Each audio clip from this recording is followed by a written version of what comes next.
One, two, 1, 2.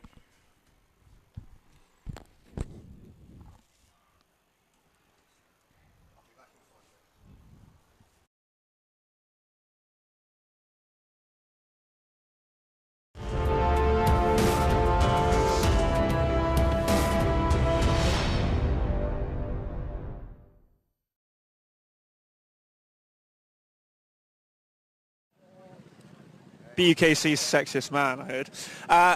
Welcome back to the BUKC. It's time for the second round of races, this time 5 20-minute races for our drivers who competed this morning. Most of them will carry on the order that they took this morning, so those in race 1 should be behind me on the grid for race number 6. However, they can switch. We got Joe Bleakley on pole, he won race 1. Ben Street, second row.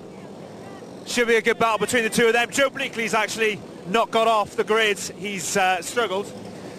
Titus Buchelis from Southampton will be close behind as well. He could have won race 1, but he didn't. He spun himself over Chris's corner. Let's see if he can redeem himself here in race number 6. Up to the commentary guys, Andrew and Howard. I'm going to get in the way of the oncoming carts because I like my ankles. Welcome back to the comms box. Thank you, Jacob, for a little word down on the grid. Thank you to the guys down in the truck. We're all up and running again for the second set of races this afternoon. Welcome back as well to our listeners on Mixlr around the circuit. So, heading into the second group of 5 races now for this qualifier here. Day 1 out of 2 for BUKC 2018. Let's cut to the grid to kick off with for this 6th race out of 10. This was set by the race results from race 1. So on pole position for this one in the Oxford Brooks B karts is Joe Bleakley. Alongside him on the front row is Ben Street for Warwick A.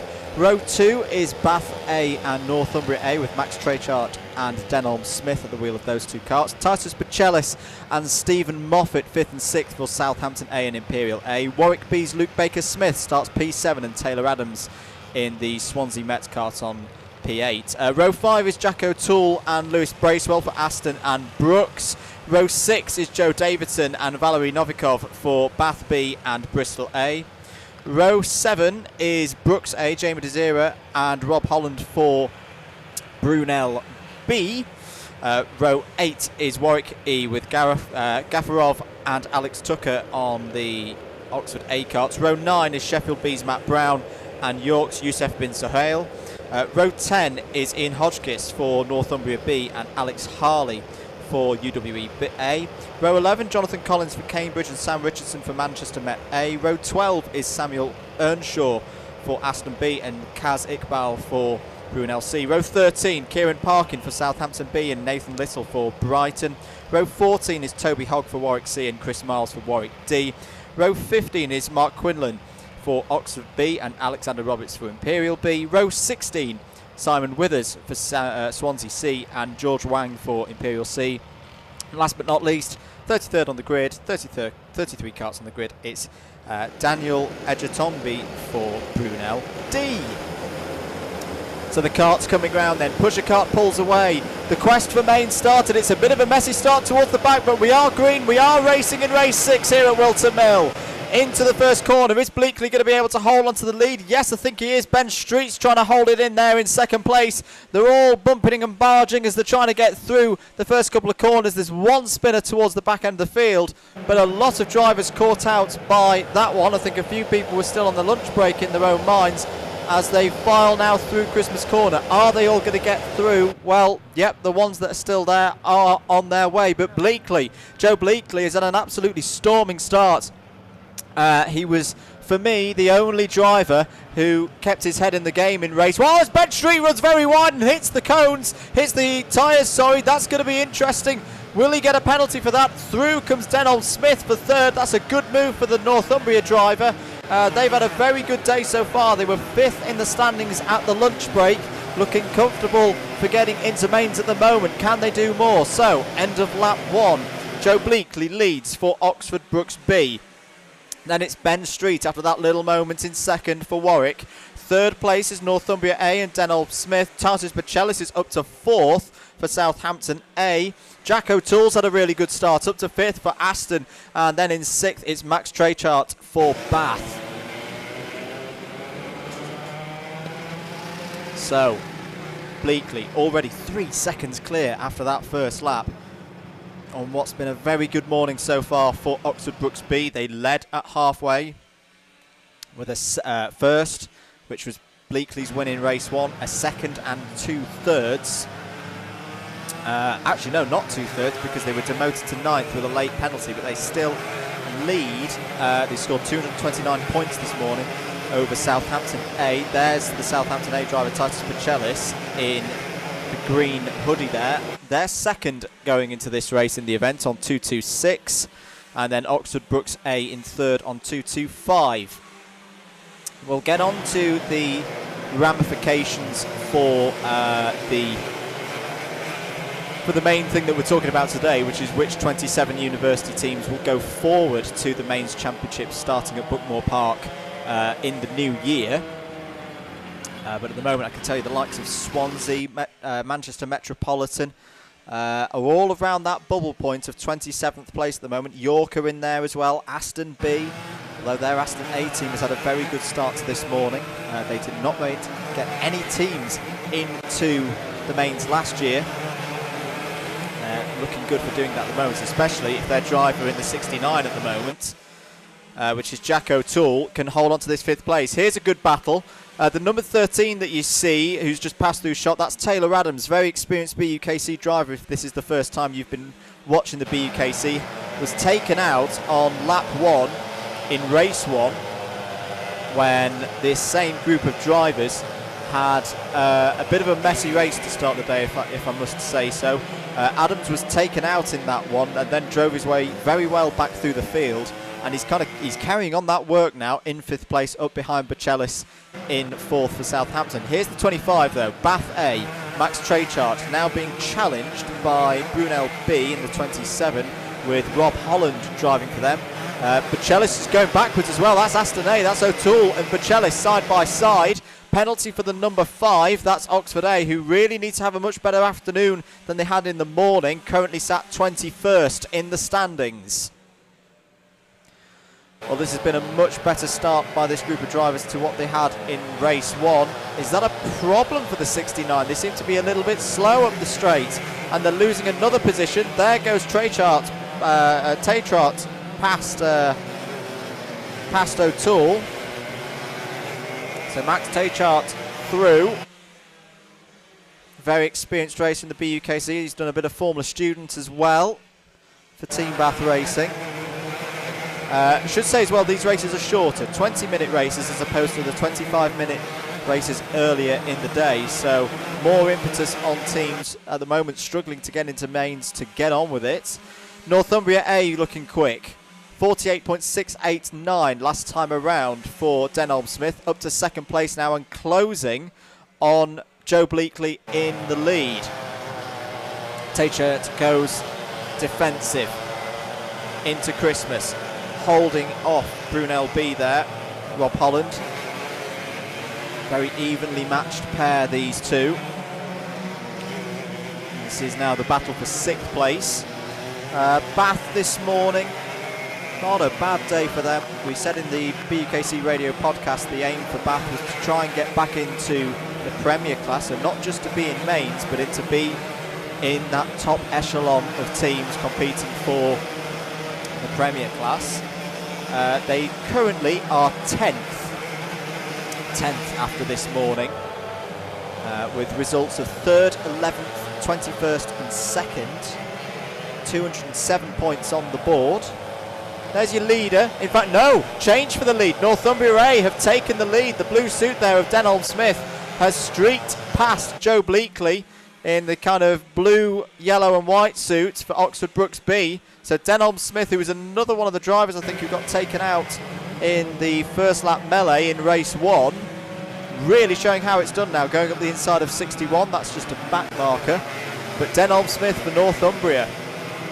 They were quietly confident. They had a very good test day yesterday, but they now sit in the lead of this race after being, well, they were 5th at the halfway point for Northumbria. Look at the lead he's pulled out on Bleakley already. Oh, Bleakley having a bit of trouble getting past the 61 there. And a track limit warning now for the 29 of Brighton.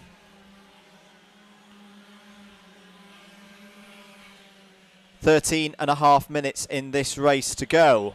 Northumbria lead, and look at that. That's a move for 3rd as well. That's Taylor Adams going round the outside of Ben Street through the Zulus and taking 3rd place away from him.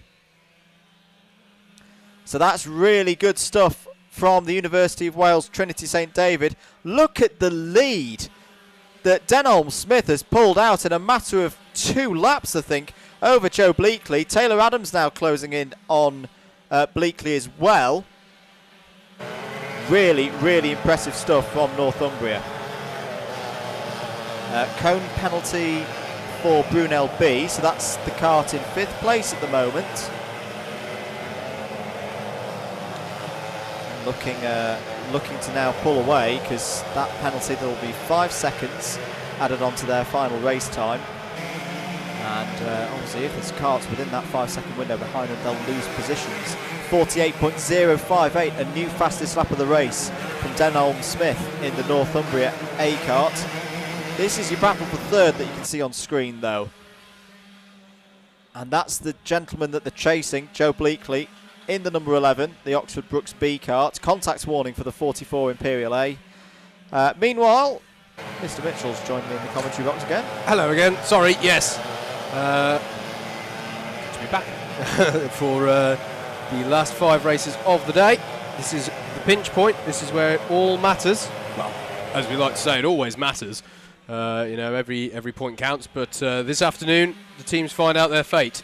And certainly, there'll be smiles, as you say, under the Northumbria A camp at the moment. Once again, though, it's the key things of working your way through the traffic cleanly and efficiently. As here, Warwick A looking to overtake UWTSD Swansea, because the 13 is getting bolted by traffic. Change for position as well for 6th place. Mac Taychart has got past Titus Pacellis. That's for 6th.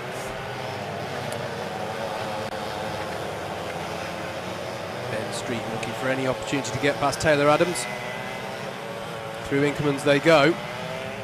You can sort of tell from the camera, it's got a little bit more, it does vary between the cameras what just how they're showing the light. Light level's still okay, but we do expect to be heading into some sort of darkness in the latter part of today's races. Part of the reason why the format mildly adjusted for this year, just to allow a little bit more time so that we don't run over too much. Contact warning for Brunel C. In fact, it's been an eventful one for Brunel, isn't it? Because Brunel B has a penalty, Brunel C has a contact warning, and Brunel D has a trap warning at the moment. As there was that a contact warning for our leaders. Our leader had a contact warning there. So Smith running well, but just needs to be careful, and as we say, work his way through the traffic nice and cleanly. Oxford Brookes A, where are they? They're currently in 9th place. They've just got a contact warning, so Jamie Disrier just needs to be a little bit careful.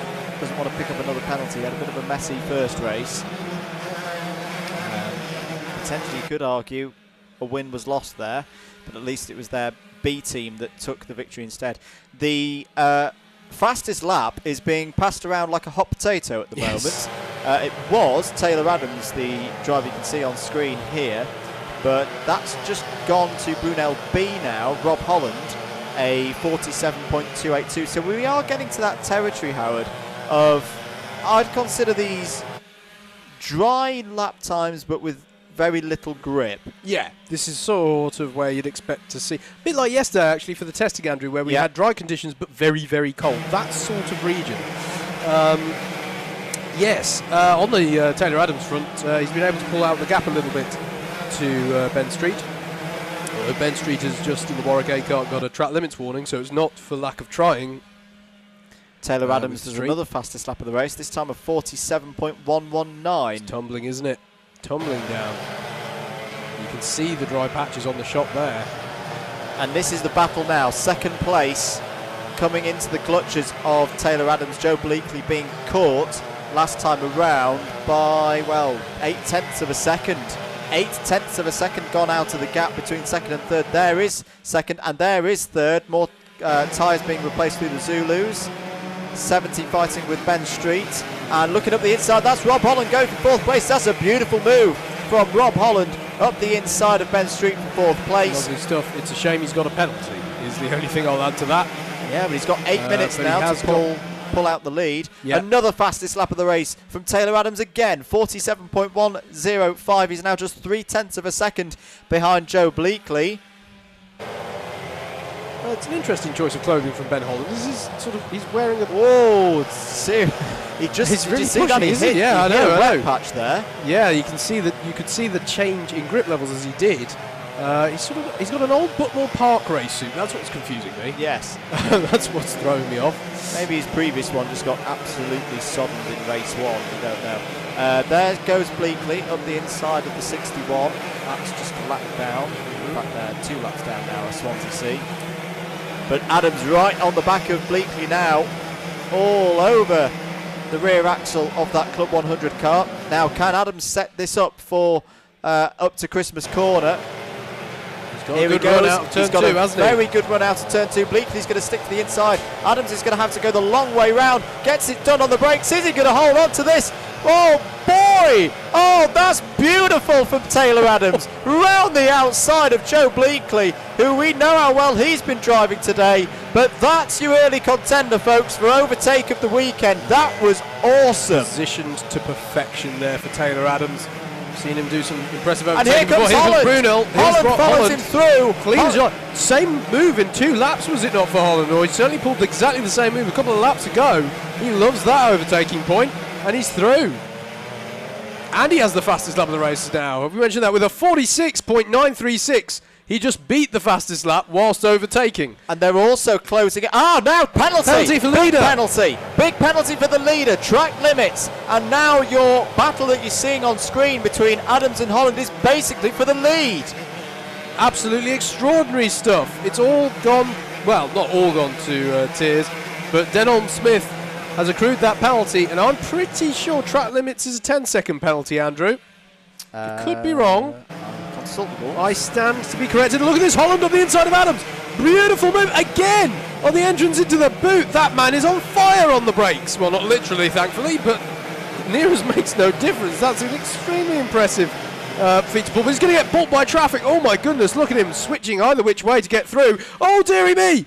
And is he going to? It's going to give Adams a chance, is it? No, Adams is also going to get bolted by the same traffic. Did well to get through all of that, and in fact, has Adams been taken back by? No, he's been able to hold on to that. He's been able to hold on to it, but my goodness me, yeah, because Bleakley is also getting held up in this traffic in the number 11 Brooks car. So yes, 10 seconds for the track limits. Right, well, the gap is only 2 seconds, so by my count, that puts our race leader down to 7th. Sixth.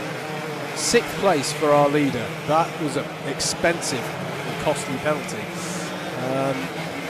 Once again, carts make their way through the traffic. Some of the traffic won't be aware that they are being lapped. They'll just think, a cart, I must defend. But Rob Holland here is not racing for position with the Warwick C car. He's trying to get past.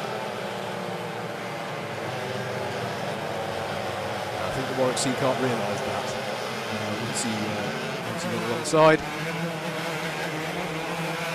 Taylor Adams will have to do the same and gets the job done at Increments. So, brilliant battling we've seen. So if this makes so any far. sort of sense, the kart that's in third is actually in the lead. Sorry, Andrew, the 48 has spun in again, a very unusual part of the track, as in just before turn 1. That's indeed. a very unusual one, but there we go. Now the bad news for Holland at this stage of the race is because of all of this traffic, he's not pulling away from Taylor Adams. Good point. Good point. But 4 minutes in this race to go. What difference taking 5 minutes off the race does? This has been a real frantic, quick fire 20-minute race. But there you can see Taylor Adams, the number 13. Contacts warning for the number 25, which is Bath A. So here's the thing: if these karts if the karts in the top 6 start fighting. Sorry, Howard. Look at this. This is the battle for 4th place. Warwick A with Ben Street at the wheel And Bleakley. And Bleakley, Bleakley's involved. In fact, Bleakley's gone down dropped. another 2 places. Yeah, sorry, I'm cutting across you there. Sorry, I just noticed. Bleakley back, isn't he? And Max Teichert is in there as well. And look at Teichert going up the inside of that back marker. That was a decisive move because Max realises he's got to push now. If he wants this 4th place, he's got to get past Ben Street. I don't think there's any penalties that are going to come into play on this one. Well, Northumbria, of course, will drop back. They will indeed. In fact, now, I wonder if they've got any kind of communication in the helmets, because they could do with working together here to try and pull that 10.6 second gap down under 10 seconds. Yes. Yes, absolutely. I doubt they have the communication to both drivers, though. So it's if they battle it out, they are effectively going to award Northumbria A points. In essence, is what's going to happen. Just under 3 minutes to go then in this one. On the road at least, Northumbria A lead, but we know they have a 10-second penalty. Brunel B are second, but they also have a penalty. We reckon the actual leaders of this race are the University of Wales Trinity St David's Swansea team, with Taylor Adams at the wheel in third. Oh, look at this! Teichert and Street going side by side over start-finish. I think they've just contended to start fighting over this one between themselves. And Bleakley's not too far behind either. Street goes defensive into Christmas. Teichert not able to do anything about that. Should say Imperial are going pretty quickly as well. Yeah. They're making their way back through the field. And dear me! Oh, it's all come to blows between Street and Teichert, and that has ruined both of those races for Warwick and Bath. Oh dear, guys, what happened there? It's all gone wrong, and that's thrown away a lot of points for both drivers. But this gentleman in this number 11 kart is going to be counting his lucky beans right now, because that's 2 positions for Oxford Brookes B. That could be crucial for who wins this qualifier event at the end of the day, and he'll be thinking, thank you very much, good night.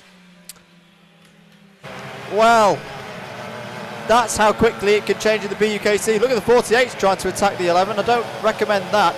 Also, Aston A are smashing their way into mains. I have to say as well, Manchester Met, who going into these final 5 races is one of those teams who needs good results, currently running in 10th. That's significant for them. Very important. Very important for them. Oxford Brookes A also up to 6th. Jamie Dizier has had a fairly quiet race by his standards. He's up to 6th now with that collision between Bath and Warwick. I'm just going to see where they've ended up. Oh my goodness me! They've ended up in 19th and 20th. That is a disaster. That's an utter disaster for Warwick and Bath. Well, they will get drop races. There's 2 drop races, and this will presumably be one of them for those 2 teams. Yes, Howard, but it was good points. It was really good points. Completely. And Bath have had a bit of an up and down day. They've either been in the top 5 or they've been outside the top 20. Oh, that's not going to be a happy Bath camp at all at this stage of proceedings. Here's Rob Holland, though. He's been on fire in this race, hasn't he? I know he's got the penalty, but my goodness me. We're on the final lap now. Well, it's an interesting place to try and get past, though. Sorry, Holland is pushing as hard as he can because he knows that the time is important. This is like one of those old F1 races that were decided on aggregate, isn't it, with all these penalties in play? Yeah, there is your leader on the road at least, which is Denholm Smith. Such a shame about this penalty for him because he's been fairly comfortable apart from it. Yep. But it's going to be good points for Northumbria. We're definitely going to see them in the mains in 2018. Here comes Smith then. to the last corner through the boot. A very decisive drive, but it's not going to be a win because the 10-second penalty is going to demote him to at least third. But here comes Denholm Smith. He at least wins it on the road, and now the stopwatch starts. There's the 27. He's in the same situation. There's Taylor Adams. Taylor Adams, we reckon, will win that one for the University of Wales Trinity St David. Taylor Adams wins again in the BUKC. He takes race 6 here at Whilton Mill. Really good drive there from the number 11. A very solid day for Joe Bleakley. And Jamie Desir is going to come home in 6th place. Aston A did get 5th in the end. Good points again for Southampton. Titus Bachellis in 7th. Imperial A recover well to 8th. And the poor driver of the 53 is thinking, what on earth is this? This is I'm just losing all these positions. This is Daniel Ayet and Moby in the Brunel D kart. Fair play to him. Kept it going. And there he is. He's going to cross the line. If it's any there you go. consolation, Tap the yeah, there you go, last. mate. Yeah, I know. I didn't want to say that. But he made it across the line. I have to say, the way he fist bumped the air, it looked like Rob Holland thought he had that one. But as far as we can tell, I'm pretty sure Brunel B got a penalty I agree. But here's your very provisional result then, because this does not take into account penalties. So this is how they finished on the road on your screens at the moment. So Northumbria A taking on the road at least. Brunel B 2nd, University of Wales Trinity St David and Swansea A 3rd, and the first of the carts that did not have a penalty. Oxford Brooks B 4th, Aston A 5th, Oxford Brooks A 6th, Southampton A 7th, Imperial A 9th, Bath B 9th. A crucial 10th place for Manchester Metropolitan and Bristol A 11th, Oxford A 12th, and that's good points for them as well. Oxford Brooks D 13th and Northumbria B 14th. That's the end of race 6, and we will be back very, very shortly with race 7.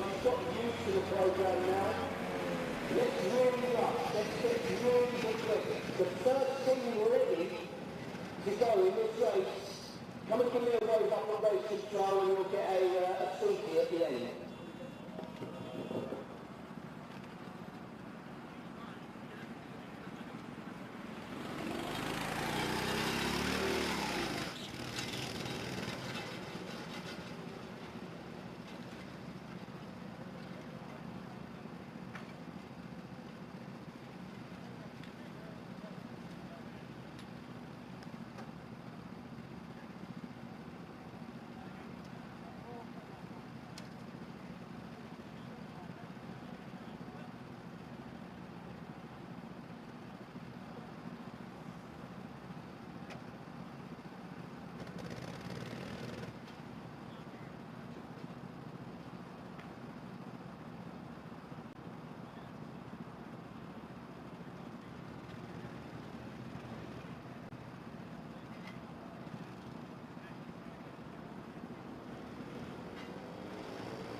Yeah, so your dog was just like there on the floor.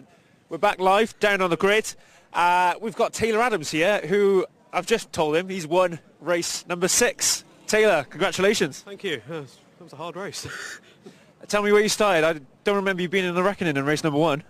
8th. I got taken off in the first race and was last by more than half a lap at one point. No wonder then. You started in 8th, but a better result this afternoon. How's it looking for University of Trinity St David, Wales, Swansea, Matt? Yeah, Swansea, Matt. All right, we've got a very inexperienced driver on the team, but other than that, we've got some good speed. Bit of bad luck though, but Reckon you'll be in the Premier class this year? hopefully. Who knows? Depends how the next 3 races go. What kind of grid positions you got for the rest of the day? 9th, 15th and 22nd, so we'll have to wait and see. Promising stuff. You need to be in the top 27th to qualifiers. I'm sure Andrew and Howard mentioned plenty of times to the live stream. Yeah, so it's looking good. Not too shabby. Taylor, thanks for talking to us. Congratulations on your win. Thank you. So that was Taylor Adams, who did not know he won. He was obviously 3rd on track behind the Northumbria and Brunel carts. Both of them broke the rules and incurred time penalties. Now, Moving back here, we have the pole sitter for race number 7. I'm afraid I haven't done my homework and I don't know who it is, but no, I'm terrible with eyes. Who we got? Ben Topless. It's Ben. And you're Sheffield, right? Yeah. So Rob obviously had a stormy victory earlier and you've had one as well. We looking good for a round win today, do you reckon? Yeah, it's going to be easy. I'm going to sail off into the sunset. Yeah, easy. Like that, like the confidence. And perhaps a title challenge from you guys this year? I hope so, yeah. I don't see a reason why we can't. Everyone I've said title challenge to, their eyes just go, like pop out their head. It's scaring people apparently, but you guys can do it, yeah? Absolutely, yeah. Glad to hear it. Probably see you at the end of the race. Yeah. Don't go too far. Let's see who we've got alongside on row number 1. We've got 12 on pole and 11. I'm being pointed to this side of the cart to a very short person. Let me come and stand next to you. And wow. I mean, it's good for karting, isn't it? It has an advantage. You're more aerodynamic than me. Sorry, what's your name? Jack Ransom. Jack Ransom. Yes, I do remember now. I tried to find you after race number 2. Were you 2? Yeah, and I didn't actually know who you were. Maybe you just stood next to me and I... That's probably it, mate. It's camouflage. Are we looking for this race? Do you reckon you can get the better of Ben Topless? Fingers crossed, yeah. I mean, I know the circuit pretty well, and I'll probably go better in the dry than the wet, so I was really happy with second. But we'll see. I mean, who knows? Could be a laugh. It's always good fun, though, so... It is always good fun, we'll say that. All right, thanks for talking to us. Let's see who you've got further back down on the grid. I'm conscious we spent a lot of time at the front of the grid, so let's bypass these next few guys. Apologies to those of you who aren't getting on the stream. Sorry if your mum's watching at home. Let's see if we've got a few familiar faces towards the back of the grid. Mr. Stephen Howes we have back here. Are we going too far, James? Are we all right? Just by here? Is this one all right? I want to talk to Stephen. Stephen, let me slide in here. Excuse me. Let's hold hands because we're that good friends. Your hands are warm. Well, I've got gloves on. So have you, but I've been wearing mine all day. Stephen, what position will you find you in here? 12 at the moment. 12's not bad, considering you had a little bit of a spin earlier on. A bit of an off on the first lap. Wasn't too bad, but... You're quite accustomed to a spin on the first lap of Whilton, aren't you? Yes, especially in just that one corner all the time. As long as I come back on facing the right direction, I'm all good. If I come facing the other way. So what can you do from 12th then? Can we expect to see you on the podium? Would I be interviewing you after the race? I don't think podium. Hopefully top 10. I don't want to go lower than 15. You'd hope for top 10 from 12th, wouldn't you? Well, yeah, but there was points in this race 2, sorry, where I think I was in the top 10 and then just dropped down a couple of paces. Couldn't get past the back markers and everyone else was catching me behind, so we'll see. Okay. Oh. And lastly, for the adoring fans at home, how is Honey the dog? Oh, she's great. She's doing well. She was going to be coming to finals if I'm here next year for it, but we'll see. She's doing well. She misses me. Looking forward to seeing her back in the BUKC paddock. Right, thank you very much. I've got you tangled in my camera wires, but Jimbo's off the grid. There's a pusher cart coming in behind. I'll just step out of the way of that. And a cart is being removed from the grid. That's probably why you wanted me out of the way. So they've got to remove that before starting this next race. Quite a long hold on this one, considering we've just come from the lunch break. But who am I to question the Club 100 mechanics? Not quite sure what's up with this kart, but these are tested thoroughly by the Club 100 team to make sure all the karts are equal. So we have a level playing field here at the BUKC. Now, karts are going off again. I've misplaced myself in the middle of the track, which is usually where you don't want to be, especially when someone fails to push off. We're going to go back to Howard and Andrew in the commentary box momentarily, and I'm going to try not get run over. James has got his back to the cars, which is really not the best idea. If he dies, don't blame me. He wanted to get a good shot of the cars going off behind me. But yeah, we've had some good push-offs here. I think everyone's learned their lessons from this morning, apart from this guy. Yeah, that was pretty bad, just as I said it. Watch out, James! Watch out! Nearly lost the cameraman. That would have been interesting, to say the least. One coming out of the pit lane as well, and I think we're good. So yeah, it's just one failed push-off there, and James an inch away from being run over. Howard, Andrew, back up to you into the commentary box. Let's see the rest of the grid for race number 7. Thanks, Jacob. Right, let's take you through the grid for this then. Race number 7. Rob Newman sits on pole for Sheffield A. And we've got the onboard finally. Shout out to Luke Austin downstairs, who must be jumping up and down with joy. Apparently he's waited 7 months to make this onboard camera work. Who have we got it on? Card number 42. That's Sam Baxter in the Bath B card, I believe.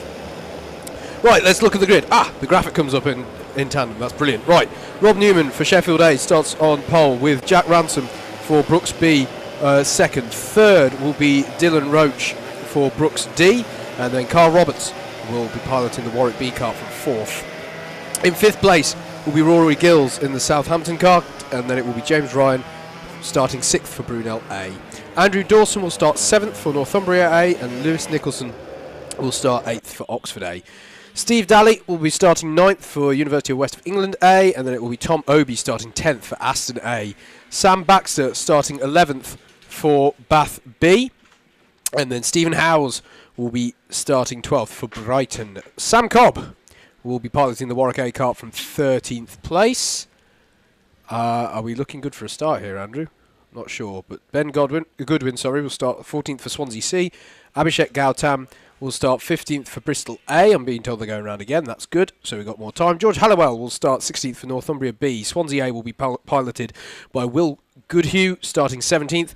Curtis Granger will start 18th for Brooks C. Southampton B will have somebody called Carolus starting 19th. Warwick D will have Archie Hobson at the wheel starting 20th.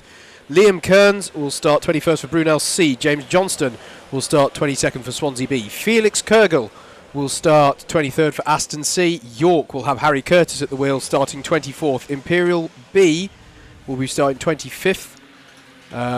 Warwick C will have Kevin Tsang at the wheel in 26th. Manchester Met A will have Harry Ormerod at the wheel in 27th. Oxford C will have Laura Clark at the wheel starting 28th. 29th will be Nima Apava starting in the Warwick E kart. Leon Wu will be starting 30th. Sheffield B will have Max Poulter. And then it will be Kodor Kadir, and the grids have gone away from me, and I've lost the bit of paper. I wouldn't worry too much about it. It's just drivers changing. Drivers are sorry. The grid got regenerated as I read it there and handed to me by Will Chu. Thank you, Will, for trying, but that made it very difficult to read. That was the majority of the grid. Benjamin Topless. That's it. Right. So it's not Rob Newman. It's Topless in the Sheffield car. That's the significant change. They are allowed to change drivers, so fair play to them. Anyway, we look to the lights then for this one. And they're green, and Topless leads them away for race number 7 and holds on to it into turn 1. He's done exactly what he needs to do. First drivers off. Onboard is 42 went off there onto the grass, and we got it on our onboard camera. That was Bath B. Yeah. So the curse of the onboard camera hits again. I think it was the 83 there, got nice and sideways coming into Christmas, but managed to hold on to it. Someone's still off. Yeah, just the single driver who stopped on that one, so that won't be a restart. Okay. Oh, the number 11 very wide there. Very wide and hit some tyres. Now, does that count as a cone abuse? Not sure. We saw one with Ben Street in the last race, which I don't think was penalised for. I think he was deemed to have had enough of a penalty by hitting the thing in the first place to losing position. Fair enough, but look at the lead that Topless has got here. So they've swapped out Rob Newman, which they're perfectly entitled to do, and put Topless in. That means for the race corresponding to what Topless is, look at the onboard here, the number 42 car of Bath B. Switches to the inside. That's a really nice move there as we're going down the pit straight. Oh, we're going to love that in this race. We are, aren't we? They're giving us loads of there. treats today. If it's not a drone cam, it's onboard footage. Brilliant stuff. Right, Sheffield A lead ahead of Brooks B, who've just received a track limit warning, but are in second place. Third is Brooks D. Southampton A is fourth. Fifth, Northumbria A. Swansea A apparently got up 9 places on that first lap. Absolutely mad. good driving there, I'm going to assume, until we get told otherwise. Obviously, there's two reasons for that. One is a jump start, one is a good start, and I'm going to go with good start. And this is a really important race for Swansea. They are currently scored as 34th. They didn't race in the last race, which is kind of why they were a little bit out of position. But they're 34th in terms of the current standings. And in terms of Mr. Mather's special projection scores, they're 26th. So they need a good result here to solidify themselves in that top 27. There was a cone penalty for Brooksby. Oh, okay. So I think those tyres, sometimes the tyres are defined as cones by that rule. And we saw the 11 going into the tyres on the exit of Zulus on lap 1. And so they have received a cone penalty. That's 5 seconds already added to Brooksby's. It's not been a good day for... I mean, Brooks look like they're going to get through absolutely fine, but it has not been a good day for them in terms of penalties. Two drivers that had issues on that last lap, the number 64 and the number 69. I'm not going to say what I just saw there. It was on the screen. The pusher cart driver slightly getting in the way of the leader. That's unfortunate. Fastest lap of the race, Swansea. Swansea are absolutely flying in this race. 49.632. Here is the battle for third. Southampton slipped a little bit in that last race. They were looking very good, and up the inside there's a good move through Inkermans. Now can it be held onto? No. The Brooks driver is going to have the inside for Zulu, but at the wheel of the number I'm not actually sure now who's at the wheel of 15. Yeah, I shall try and find out for you, sir. Thank you. Brooks D holding on at the moment. Brooks D are probably going to be fine. Dylan Roach, Thank assuming you. they haven't changed their drivers around from the corresponding first set of races, which most teams don't. Sheffield, we know, have chosen to change. So just to be absolutely clear, the drivers in the first few races, as we're back on board with the 42, Sam Baxter from Bath. Yeah, this is fantastic stuff, isn't it? 23rd place. This is York up ahead of us as we go on to the last corner. Bit of a shake of the head from the driver there. Now, can they get him through? That's a good amount of curb through there. This is a good opportunity. Yeah, that's exactly what you want to do. Yeah. Get a good run up the straight now. Is it going to be good on the brakes? Oh, he's a little bit too far behind. Oh, no, he's going to go for it. That's Lovely. a good dive bomb up the inside by Sam. And he's through and taken 23rd position off the York driver. Next up ahead of us is Manchester Met. This is fantastic. It's brilliant. We've got the GoPro on a cart that's coming through the field with a fast driver. We could Absolutely not have asked for brilliant. more than that. No. Slightly better than the last kart we decided to put an onboard camera on. Those of you who followed us last year will know what we're on about. So, Sheffield leads, setting blistering pace of 48.466, the current fastest lap. Penalty for second place. Penalty for second place, Oxford Brooks B, multiple track limits. Now that's fine there, what Sam's just done there. You're allowed to straddle that bit of concrete curb as long as you've got two of your wheels on the rumble strip bit, that's fine. But if you go out beyond the rumble strip and just get onto the flat tarmac beyond that, that's going to be a track limits warning. And that's what's happened for B, Brooks B. There's a spin there right in front of the number 16. And the number 3, And the number 3. And Warwick, yeah. This is the battle over 8th place. And Warwick looking up the inside. Nope, can't get the overlap there. Track limit warning now for Imperial C as well. We think it's Curtis Granger out in the Brooks C car in this one, and William Wren for Warwick. It is Granger. I quite like his helmet design. That's a nice, easy one to remember. 47.761 last time around for Topless at the wheel of the number 12. I do wonder, will we see Newman later on in a race where Sheffield A's grid position is further down the order? Yeah, I'm just trying to think what happened to Topless in his first I think he got top 5. Okay, well, Very still nothing too shabby there. Driver, capable of holding that cart in the lead, clearly. Here's the battle for, as we say, for 8th place. This is Oxford Brooks C versus Warwick C, with Curtis Granger currently winning this one. With the amended grids I've just been handed, Rob Newman's down as starting in 8th place in race 9. Okay. That could be interesting. One to stay tuned for. Slightly shorter races this afternoon, or in the latter part of this afternoon indeed. 20-minute races rather than 25 minutes, just to make sure that we get the scheduled amount of racing done and dusted with enough time to spare. Contact warning for Brooks B and a contact warning for Warwick A, so drivers need to be careful out here. As who's that going side by side? Was that for position? That looked like the 50 and the 15. So it is for position change for 3rd place. Southampton A have got themselves up to 3rd. And that was out of Inkerman's into Zulu's, I believe. And is that effectively second place with the penalty for Brooks B? 50 have got back past, I think. Hang on, let's wait for what's confirmed across timing. So close across it, as you were, but Brooks D, Southampton A and Northumbria A here are lying astern as they work their way through the traffic. So that's Brooks D in the 50. No, Southampton are back ahead. Yeah, they are back ahead. And then there's the 35 of Northumbria A, who are having a really good day at qualifiers so far. We're very impressed with them so far. There they are, through Inkermans and into the Zulus again. Benjamin Topless currently has a lead gap of 2.686 seconds. But I tell you what, Andrew, Brooks B just set the fastest lap of the race at 47.171. So keep an eye on that lead gap.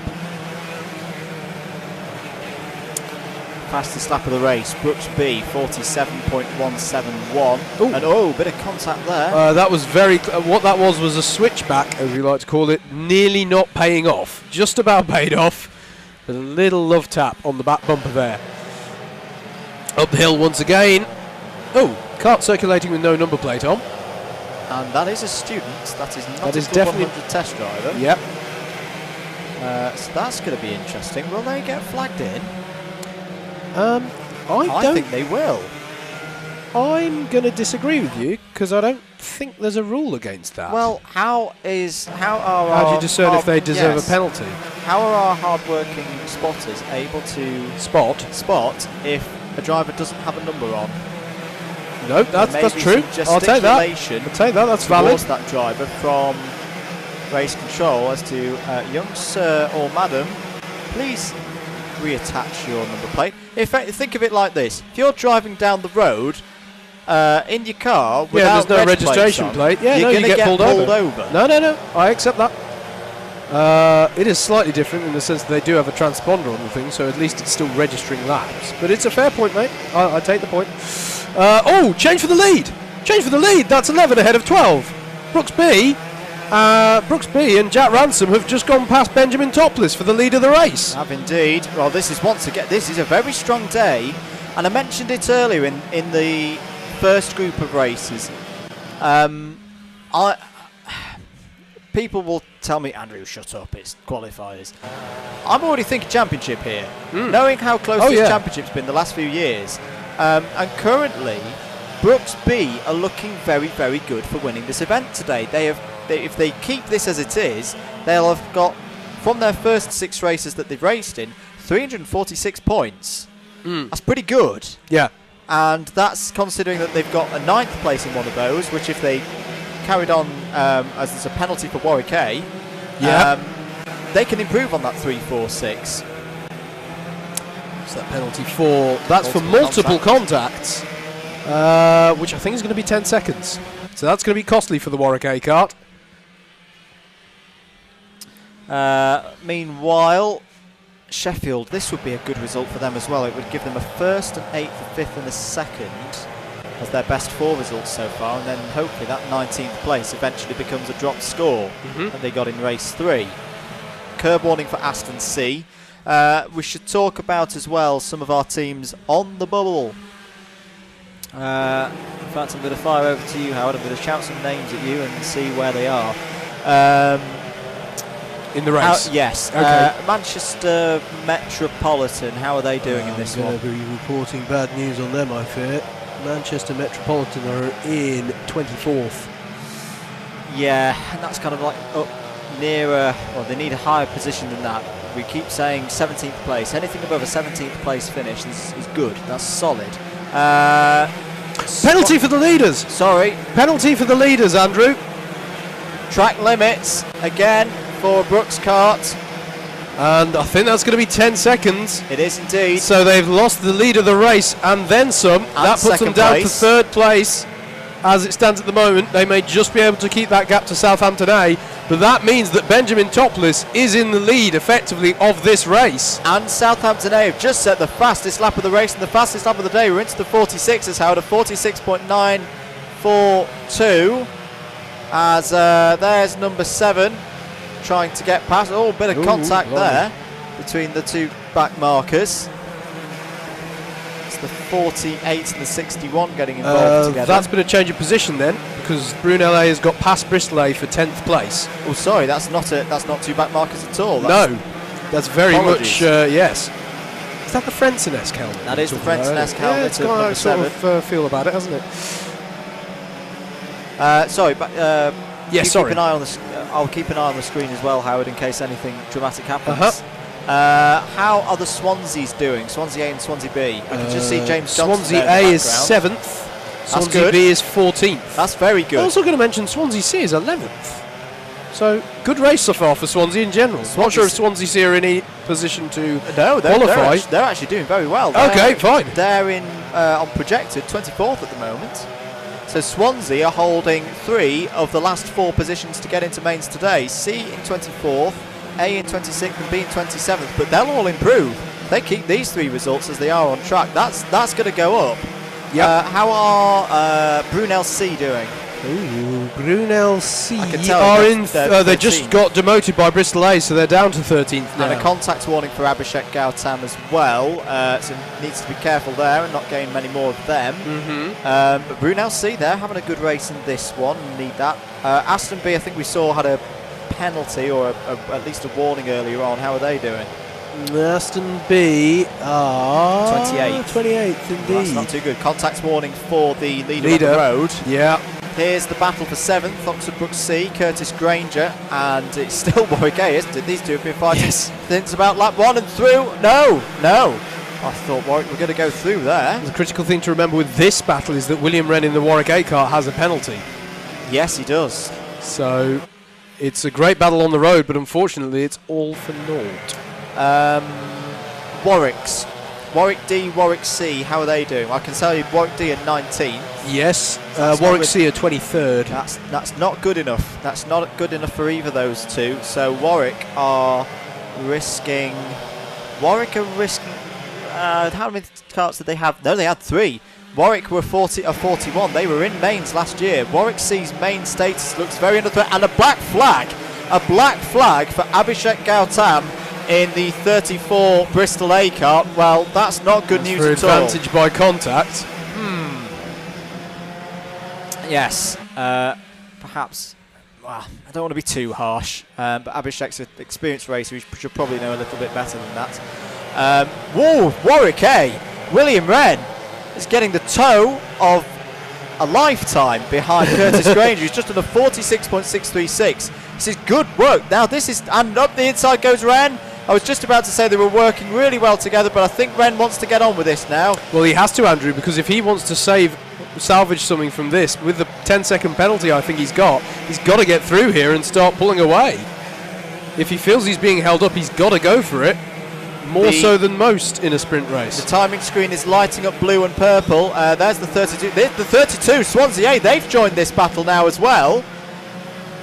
Now this is really crucial for Swansea. We mentioned that they're in a bit of a precarious position regards qualifying for the mains for 3 of their teams at the moment.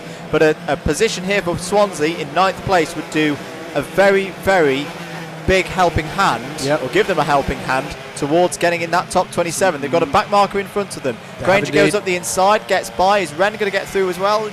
Yes. Yeah, and yes, it's Will Goodhue who is piloting the Swansea kart on the back of these two now.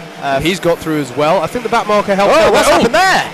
What has happened there? What was that? That's fine. I think that's a kart with no chain. Oh, right, sorry. Yes. They went by that so quickly that I missed it. And look at this. Or maybe not. Wren's looking very racy here. They have to think better of it because of the yellow flag because of a car exiting pit lane. Which card is that? We're right on top of that. 69. Aston A. Yeah.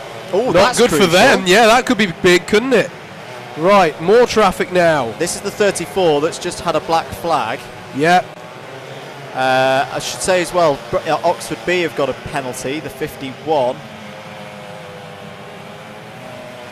And through past Bristol A go the 3 battling carts over 7th place. This has been a really good drive by Curtis Granger. He's soaked up a lot of pressure in this race. Absolutely.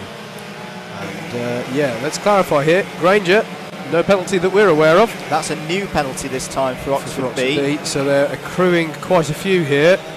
And look at this, look at that, Goodhue in the 32, the Swansea A kart, hoping to get a pounce on William Wren in the Warwick kart. It is not really for position though, because Wren has that penalty. But at the same time, Goodhue needs to get past to try and take on Granger and score more points for Swansea, so he still can't hang about. Meanwhile, Oxford Brooksby lead the race by almost 6 seconds now, and they are looking very, very good. I mean, we said last year how at times the Oxford Brooksby team was embarrassed by other Brooks teams, such as the BUKC team. Well, the boot's on the other foot so far today, because Oxford Brooksby is another penalty for Oxford B, and Southampton B get a penalty for track limits, and Brooksby get a penalty for multiple contact. That's the leader, who already had a penalty, now has another penalty. And look at this on screen, the number 19 coming charging through with the 35. Yeah, this is the battle between Northumbria in the 35 and Warwick B in the 19. So that's Carl Roberts for Warwick. And Warwick up the inside alongside Northumbria. They're going towards the Zulus. Northumbria will have the advantage. It's George Story, we believe, in Northumbria's cart. Oh, it's happened again. 2 years in a row. Warwick have brought us cake. They've brought us cake. Now, we have to check here. You're not trying to kill my colleague here. Do these contain nuts? Now I love that uncertain look. I don't know. I shall hold fire, gentlemen. Meanwhile, what your B cart's in a spectacular race at the moment. How risky are you feeling today, mate? Considering what I've got to do as of 4 o'clock, I'm going to pass today. Oxford Brooksby, thank you very much, guys. It's appreciated, guys. Cheers. And if you want to send in your bribe in cake form, please come to the comms box. They're doing the right thing now. They're going to give some to JV as well. Great idea. This is tactics at play here. Absolutely. 90 seconds of this race to go. Oxford Brooksby leading it on the road, but a plethora of penalties. So it looks like Sheffield A are going to get another win here. But they're not, because they've just lost the position to Southampton A. Southampton A have just taken second on the road, and they're going to be in the lead overall for this race. Southampton A, we tipped them as a bit of a dark horse in the BUKC radio podcast. It's starting to come to light. They have come alive here at Whilton Mill this afternoon. It's Rory Gills, we believe, at the wheel of that Southampton A cart. And as you say, Andrew, he now effectively leads, and there's limited time left for Sheffield to get this back. Absolutely, this is a key race. There's teams on the move. Southampton are on the move, Northumbria are on the move, there's several Warwick carts on the move as well. Swansea, as we've said, have had a really good one. This is the last lap now. 9.4 seconds clear are Brooksby over Southampton, but we think they've got at least 15 seconds worth of penalties. That's the 47 going past the 65. That's that's the University of West of England A, trying to hold on to the lead lap. Ahead, I imagine, of the leader. Yes, that is the number 11, pushing as hard as they can, because they know they've got to get through. They've got to get as much time as they can. They're probably looking at their own teammates, Oxford Brooks D, and trying to hold position ahead of them. Well, this is once again one of those quite strange ones where the driver on the road, at least, is not going to win this race. But here comes Oxford Brooks B. They're going to take another big haul of points. That's a big result for them. It's at least going to give them a chance of winning the Saturday qualifier. And now the stopwatch starts. I nearly did a Murrayism there. I was going to say. Southampton take it. Southampton take second place on the road, 8 seconds behind Oxford Brooks B, and they beat Sheffield A. And I think that's going to be a win for Southampton and Rory Gills, and that is fantastic to see, because Rory Gills has driven so consistently, Howard, over the last 18 months or so, and that's really good to see him take a win. Absolutely agree with you wholeheartedly there, Andrew. Fantastic result for them. Provisional, as we're calling it, of course, but we didn't see any penalties for him, so that could be a significant one. I don't recall Rory getting a victory before. No, he's had a few top fives, I think. Yeah. He did a lot of good stuff in the Southampton B cart last season. Yeah, so well done that man, if we are correct in our assumptions. There we are then, race number 7. There's only 3 left. It's beginning to get just a little bit tense for some of these teams.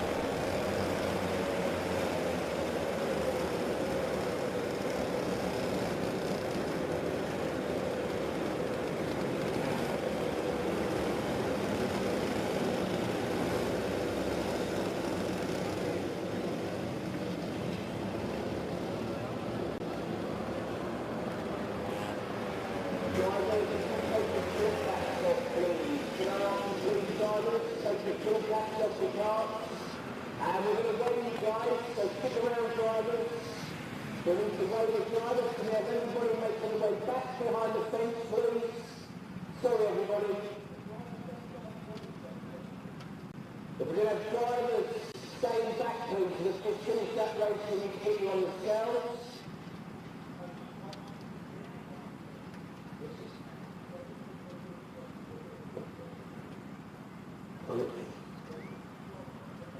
So if we can ask all drivers to queue up, please, get yourself on the scales, please take your fuel caps off as well.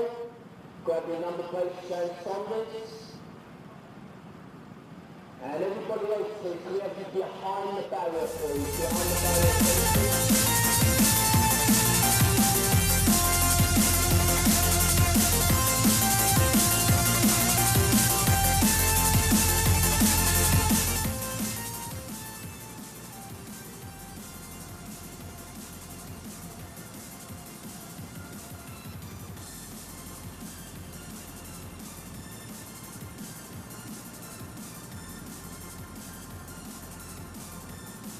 Yeah, so like him, her, two other guys and a girl, we're live on the grid with Stephen. Stephen, you started in 12th. How did you get on? I have no idea where I finished at the moment. Got a little bit messed up on the start, lost a few places, and then made some off the second lap, I think. I then think I'll probably finish around 15th, I reckon. Hoping 15th. And you're aiming for top 10. Is that a bit of a disappointment for the Brighton team? Not really. I don't think we were ever expecting to get... I wasn't expecting to get in the top 10. I was hoping. I wasn't never expecting. We're aiming for Inters or hopefully Prems, but we don't know. I think it's just going to come down to a couple points perhaps, and our final driver to go out can make a big difference. We've got Martin out next, who's starting 5th, so don't know. It's all up for play at the moment, but. Stephen, if I was in the habit of having favourites, you'd be one of them. Thanks for talking to me. I believe you've got to go get weighed now to make sure you're not cheating. Yeah. And we'll look around and hopefully be sent Rory from Southampton, who won that race due to Oxford Brook's B driver, Jack, being demoted thanks to penalties. I can't see Rory. I think I can see Jack, the very short guy over there. Those of you might remember him from the grid walk at the start. Me stood next to him looking rather tall. Weight obviously going to be an issue for him. He's going to need a lot of lead if he's going to pass this weigh in. And still no sign of Rory. I've asked the Southampton team to send him my way as soon as he's ready, but I can't quite remember what helmet he's got. And the stream wasn't picking him up towards the end, which is when I was watching. So weight limit here, I believe, is 75. I'm looking to James for confirmation. You have to weigh at least 75 kilos. It might be 80. No, I think that's the Club 100 one. 75 kilos is the minimum weight. Obviously, there's lots of short, skinny students racing in this series, so they need to carry lead on their carts. The lead goes on these poles here, that you can see by there, and weighs the drivers down to make it more of a level playing field. Someone tall and full of muscle like me weighs about 90 kilos, so unfortunately I'm not too quick on the straights or out of the corners or at all, really. You need talent to be fast, essentially. I've just seen James Burt, Warwick graduate. Come and have a chat with me. What are you doing here? I'm a pusher cart. You're a pusher cart? Yeah. They let anyone do it these days. Yeah, they do. I'm surprised they let me do it. Having fun? Yeah, it's all right. Mastered the 360 now, so. Well, but these last couple of races have been quite clean. Haven't really done much. Morning was quite bad, but it's all right now. Glad to hear it. I have just had some cake from Team Warwick. Glad to see that tradition continuing without you. I enjoyed that. I think the commentary team were in receipt of some as well. So yeah, thank you for your part in making that happen. Yeah. I haven't been pushing them much today, so they must be doing all right. But yeah, not too bad at all. They appear to be. Oh, here is the cake. The cake is here. For those of you who don't know at home, the Warwick team like to supply the whole paddock with cake. Last year they produced a cake with my face on it, which was possibly the most humbling thing I've ever received. They even live streamed themselves baking a cake at one point. That was my favourite part of the season, when I was lying in bed and my phone just started going crazy because they were tagging me in all sorts of, I think it's Periscope or something like that, wasn't it? But yeah, very enjoyable. We're 10 times the wrong amount. Yeah, we put icing sugar as flour or something. Yeah, safe to say I didn't eat the cake. But we are now gridding up for the next race number 8. Still no Rory from Southampton. I'll keep an eye out for that team, see if I can get them for a chat about his race. I don't know if he even knows he's won yet, because obviously there's a penalties to take into account. But let's go see who we've got here on pole position whilst we wait for Rory to materialise. We've got team number 44. I can't remember who team number 44 are, to be honest with you. We've got Brooks A lining up in 4th place. Yeah, let's find out who we've got over here. Who have we got lined up on pole, lads? Ellis. Oh, it's Ellis from Imperial. I remember now. Ellis, didn't catch you after your race earlier. Yeah. Confident you can win this one? I mean, conditions are pretty different, so we'll see. I know there's quick guys, so hopefully, but looks like anything could happen. Looks like a potential swapper driver. No, Matt Lewis is staying out. He's got his suit on. I'm very much mistaken. Yeah. Talk to us about your race earlier. Like I said, I didn't catch up with you. It went pretty well. I think so. Into the first couple of corners, guy on second managed to get past me, but he spun in Christmas, so a pretty easy race after that, to be honest. I think it was just managing the lead. But yeah, I'm not expecting it to be a bit more challenging this time. All right, great. And Alice, what are you doing tonight? Do you fancy going for a pint? Yeah, that would be fantastic. Just the two of us? Yeah, sure. So should we just like find the spoons and sounds lovely. Swap numbers when you win, and I'll interview you again, shall I? All right, cool. All right, nice. Glad to make friends with you. Yeah, you too. Look forward to pints of the finest Fosters in Wetherspoons later. Oh, wow. Other beers are available. Have a good race, mate. Well, that's one friend for me. Let's go chat to the Brooks guys. Back here. Jamie. We're organising a bit of get-together. Me, Alice from Imperial. Do you want to make it a threesome? Can do. Tonight, Northampton. Northampton? No, come to Oxford. It's Carlton as well. Yeah. His sister's coming as well. Oh, and his sister as well? No way. Sorry, he might be a little bit drunk tomorrow. I'm going to have to bin off Ellis. I've literally just asked him for a pint. And well, you're coming for a pint with us instead, yeah? So Kyle's... Oh, Sophie's going to be there. No, Chloe. Chloe. Yeah. I should remember Come her on, name. you're forgetting her name already. No. It's not going to be good. Oh, so I'll go tell Alice I'm binning him off. Yeah. All right. Who's in the car? Who have we got? Yeah. Gareth. Racing related. What's your hopes and dreams for this race? Starting in 4th position. Well, I'm hoping I can try and win from here. I've got to try. I like that. Some good ambition. How's it looking for Brooks? You reckon you can win this round? It's very close between us and our B team at the moment, so I think we're our own biggest threats right now. Yeah, strong day all around from the Brooks guys. A, B and C all been up there in several races. Some of them getting in behind the camera there, stroking their crotches. Interesting. Right, I'm going to go bin Alice off, tell him that I'm coming to Kyle's sister's birthday party. Yeah, it's his sister. It's his birthday, but it's his sister. Okay, and Chloe's definitely going to be there. Yeah. All right, fantastic. I'll tell Alice, the point's off, mate. It's Kyle's 21st, and apparently his sister's going to be there some other time. Maybe we'll meet up after Buckmore or something. Yeah, next time. Good stuff. All right, that's that sorted. Let's use in 2nd place on the grid. Who have we got here? Cart number 3 is Oxford Brooks C, I believe. And the driver, if I can read around the helmet, I can't see. You haven't got your name on your helmet like everyone else. Remind me who you are. Petri Savanto. And can you win this race? In behind you, you beat your A team. Sorry, getting a bit confused with all these teams. Your A team reckon you can win it. What can you do to stop him?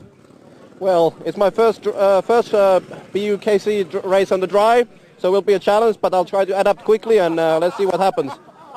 All right, great. Looking forward to that. We are getting ushered off the grid. I'm going to stand to the side this time. Okay, driver! James nearly got run over last. It's so much more relaxing here on the side. James isn't going to die. I'm not going to lose my ankles. We're not in the middle. How lovely. I'm going to hand up to the top. My boys Andrew and Howard, although I think Andrew's on the verge of leaving. He's got got other plans this evening. Hopefully he'll stick around for this race and the ones after. If not, maybe I'll take my turn in the commentary box and give Howard a right good talking to. We shall see.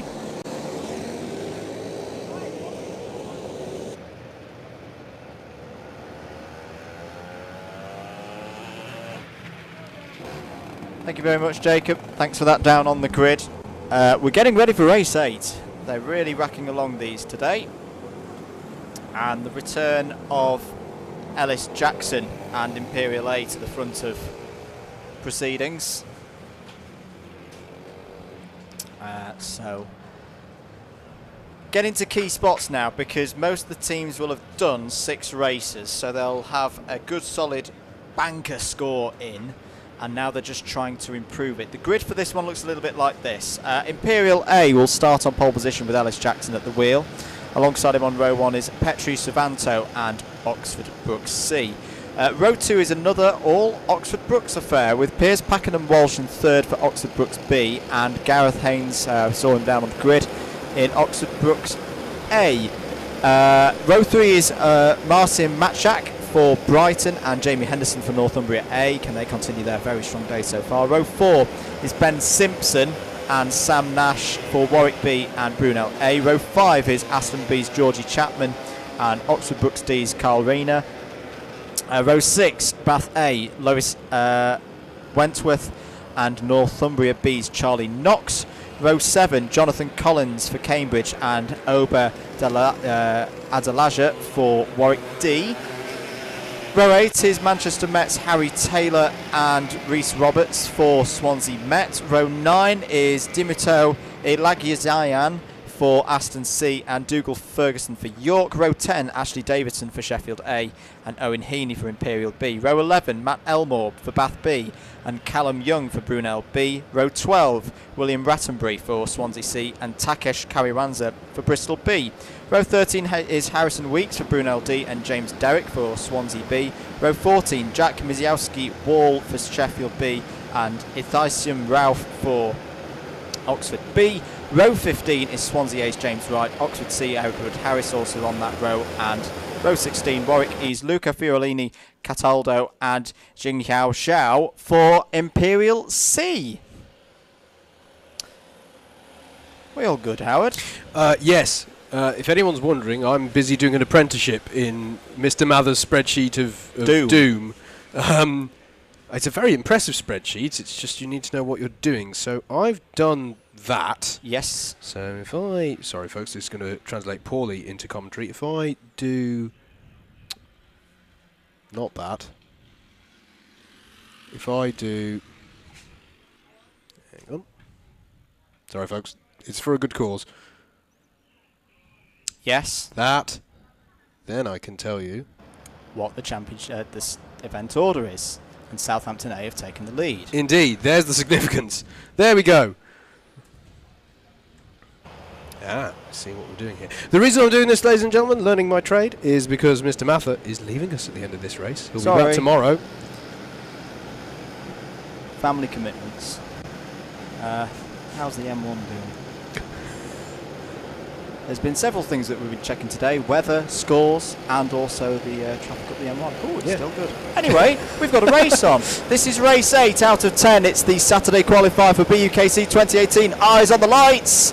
We're racing at Whilton Mill again, and it's a very good start for Imperial A and Ellis Jackson. He's going to lead into turn 1, or is he? No, he's not, and wide goes one of the Oxford Brooks. Oh my goodness, all 3 of them are off! Oh my goodness, all 3 Brooks carts came together, and B's gone, and I think A nearly went with it once again. Oxford Brooks just almost committing racing suicide there and taking each other out. That's Brooks ridiculous. B made it through. Brooks B did make it through all of that, but A and C have gone out. Absolutely disastrous for Brooks. Oh, and while all of this has meant that Imperial A have come back to the front, Oxford Brooks B are going to take the lead though into the boot. And I just don't understand, Howard, sometimes what Brooks do. Imperial come back, Jackson comes back at him. Imperial Ellis Jackson, he's going to lead into turn 1, or is he? No, he's not, and wide. 3 Brooks carts all in contact, and one of them's already gone. Yeah. And just for good measure, the one that survived just got a contact warning. Yeah. I just find it baffling, Howard. They're better than this. Yeah, they are. We know that these drivers are very experienced, and I don't know, Andrew. I mean, they're going to make it through, so in many ways, but it's but it is the championship, absolutely. And this is, you know what? I'd be very happy if I was sat right at home right now and I was driving for Loughborough tomorrow. Yes. To be perfectly honest, not that we should presume that the championship fight will be between those two, but we know they're both strong teams. Brooks has always been in the championship fight, it seems. So, yeah, not the start they needed at all, right? And just as it can be taken away from you in the very last race with a broken chain, so it can be taken away from you in the 8th race of the entire year by taking each other out. I know I've been exasperated a lot today, but look at that. You've got 3 karts in your top 4. Okay, Brooks B is in the lead. I mean, does Brooks B now become the de facto Brooks A team? Ironically, having been the de facto lowest C team for them last year. Yeah. They lead the race. Brooks D's down in 10th. Brooks A's down in 20th. Yeah. It's, I mean, it can sometimes be quite awkward within a university if, you know, the quote-unquote B team beats the A team or stuff like that. With Brooks, slightly more common thing for them because they have such strong teams. You know, they're all sort of vying at the front. But yeah, I don't know, Andrew. I don't know. There is going to be a bit of soul searching, I think, at the end of the day. Look at this, though. Ben Simpson for Warwick going side by side with the number 7 of Thomas Constance. I think that was. I don't know. We're a laptop. Oh no! Look. Brunellet going through there. Brunellet also the fastest kart out on track. Thomas Box is coming back to life again. 48.048. I'm just going to remind myself. Where's the grid gone? Apologies. Oh, no, it's not. Yes. Sorry, we're getting disorganised. There it is. There it is. Thank you. There it is. Ignore the previous drivers I named. It is Mr. Nash at the wheel. Yes, it is. Sorry, it wasn't at the wheel. It wasn't Tom Constance. Whoa, and there he goes through. That was a brave one. I think that's on a back marker, as there's a yellow flag out at turn 1 for 2 karts off on the exit of turn 2. Penalty for Oxford Brooks C. Bump and pass. Getting worse. It is getting worse, and I mean, I'm getting frustrated. I know, they must be today. getting livid with themselves. It's just silly little errors that I'll have to be brutally honest, has cost them championships in the past. Yeah. And they'll know this. They will know this. I think the word soul searching is absolutely right, Howard. I think there needs to be a change. I don't know what the change is. I mean, I have to say, there have been some standout drivers. Absolutely. Matthew Lewis is involved in this race, of course, but his first driver of the day, nothing untoward to say about that. Joe Bleakley, very good today in both of his races.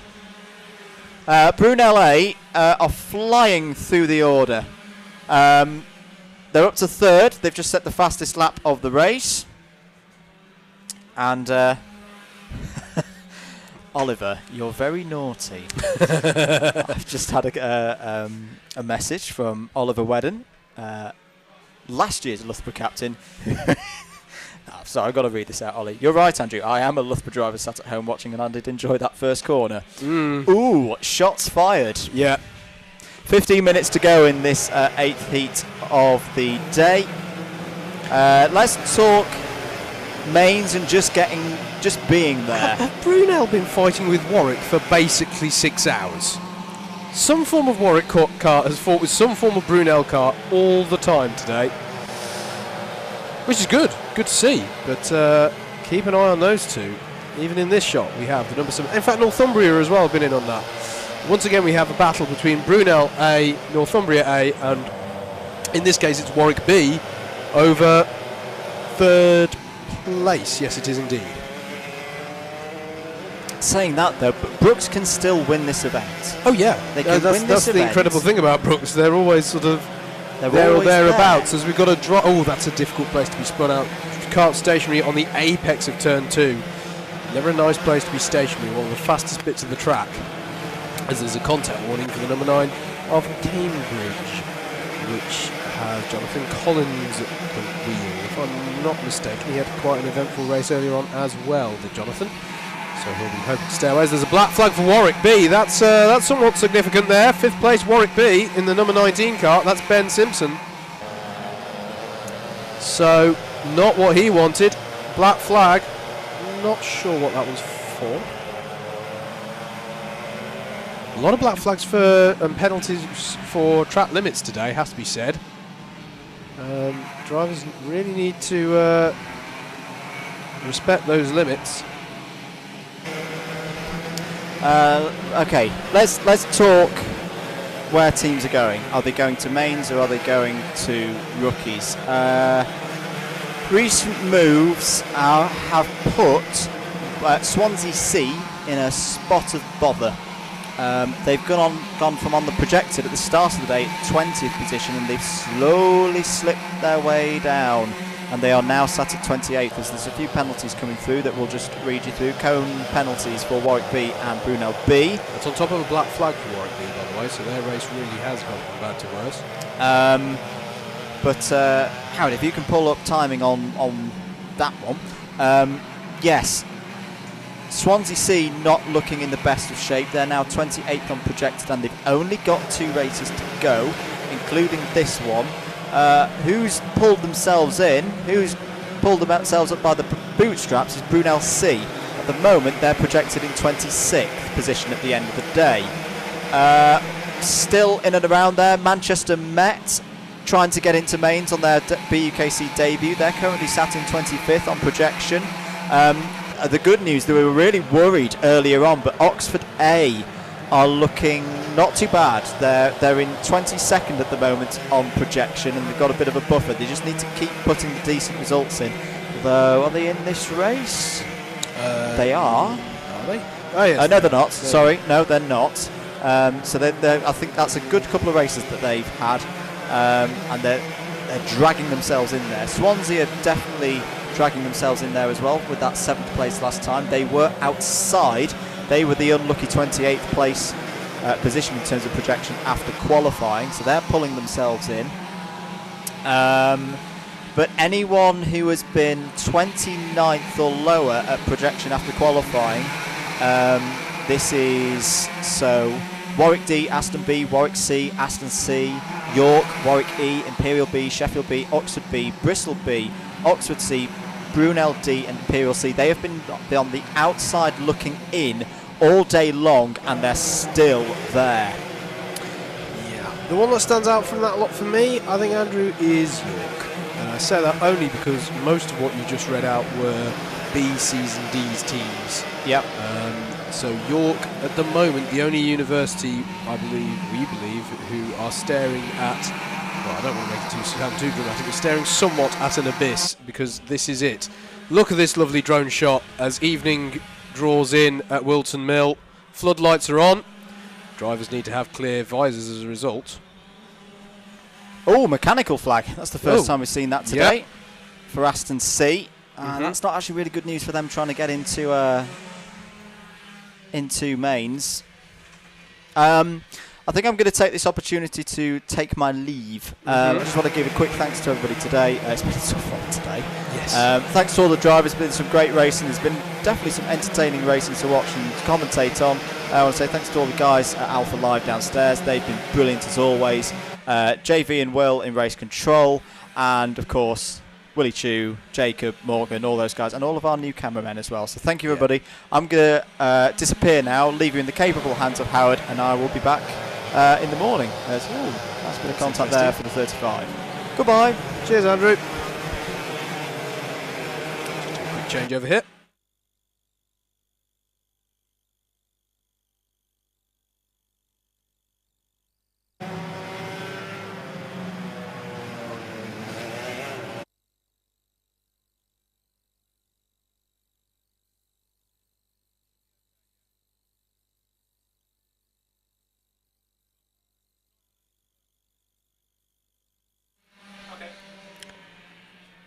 So, Mr. Mather takes his leave. He'll be back tomorrow, fans. Don't worry about that. We are partway through race number 8 of 10 on this, the first day of qualifiers for 2018.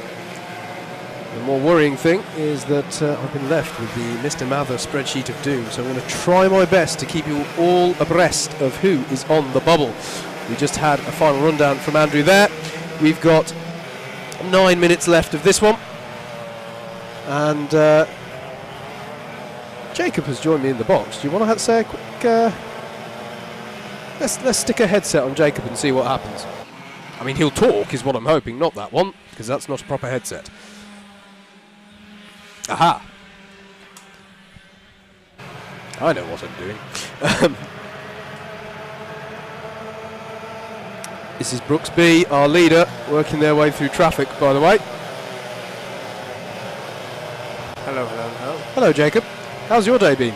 Pretty good. 'Cause I can't hear your feed from the grid, so I don't know what you've been talking about. Oh, we've had a lovely time. I just, in fact, on that last grid walk, arranged to go for a pint with Ellis from Imperial, who's currently running second, before the Oxford Brooks guys invited me to Kyle Morby's 21st birthday party. Oh, you're getting all the invites. Yeah, I've been Ellis off pretty sharp. The loneliness of the comms box, I don't get these invites. Although I do get cake from Warwick. Thank you, Warwick. Yeah, Warwick came by with some cake as well. We had that on the grid walk. Oh, you get that as well?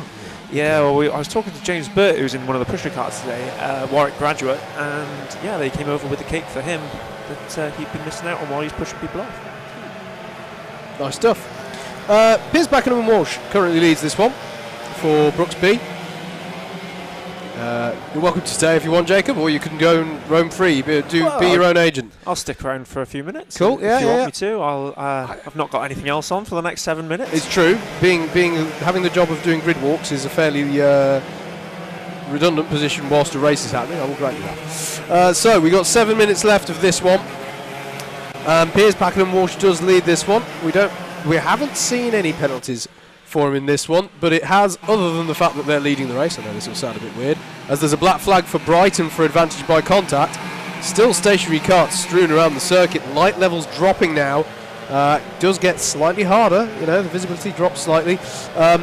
Apart from the fact that Piers Beckenham Walsh is leading the race for Brooks B, that rather large positive aside, been a bit of a disaster for Brooks. The three carts coming together on turn 2, and Brooks A and C falling off.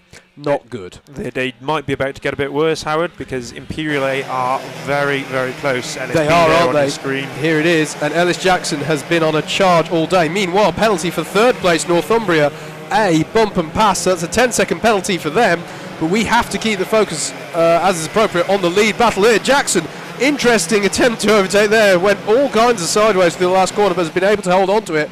Dropped a bit of time there to the leader. But you're absolutely right, Jacob. The pressure is consistent, and they acknowledge a yellow as they come into Christmas corner for two stationary carts getting bump started there. And yeah, immediately after, if you're wondering, that looked a bit strange, they're allowed to overtake immediately after an incident.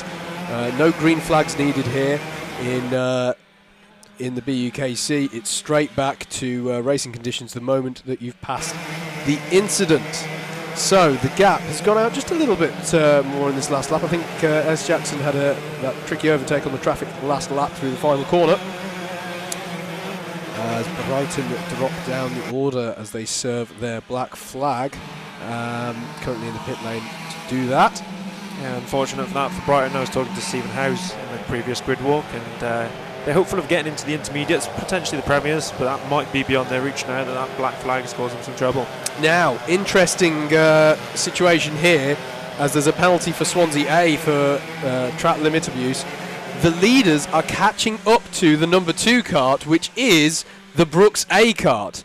Now, Brooks could play things quite tactically here, because if the Brooks A cart can hold up, can allow through the Brooks B cart, but hold up the Imperial A cart. Now, I have to say that with a very, very important caveat. They can do that within reason. We're not talking driving them off the road. We're talking just making life that little bit harder for Imperial than for their own, their fellow universitymen. So, not too much, and actually to say that, they have to catch him first, which is easier said than done. Gareth Haynes is currently in the Brooks A cart, so I say he could help hold them up, but I don't think they're going to catch him. 4 minutes to go. Fastest lap of the race is with Brooks B and Piers Pakenham Walsh, a 46.352. That pace really coming down. I think it's about as low as we're going to see now, though, for the rest of the day, because, well, it's getting a bit nippy out there again as night falls, and so getting down into the lower lap time still, and also the track won't be drying quite as quickly from its current point onwards. Oh look, we are in the Coles box, hello. Yeah, I think it's destined to remain damp for the rest of the evening. It's getting very chilly out there. You will see a return of my gloves on the next pit walk. Yes. Now leaders dealing with traffic, is that going to provide Ellis Jackson with an opportunity? This first back marker doesn't. What about the second?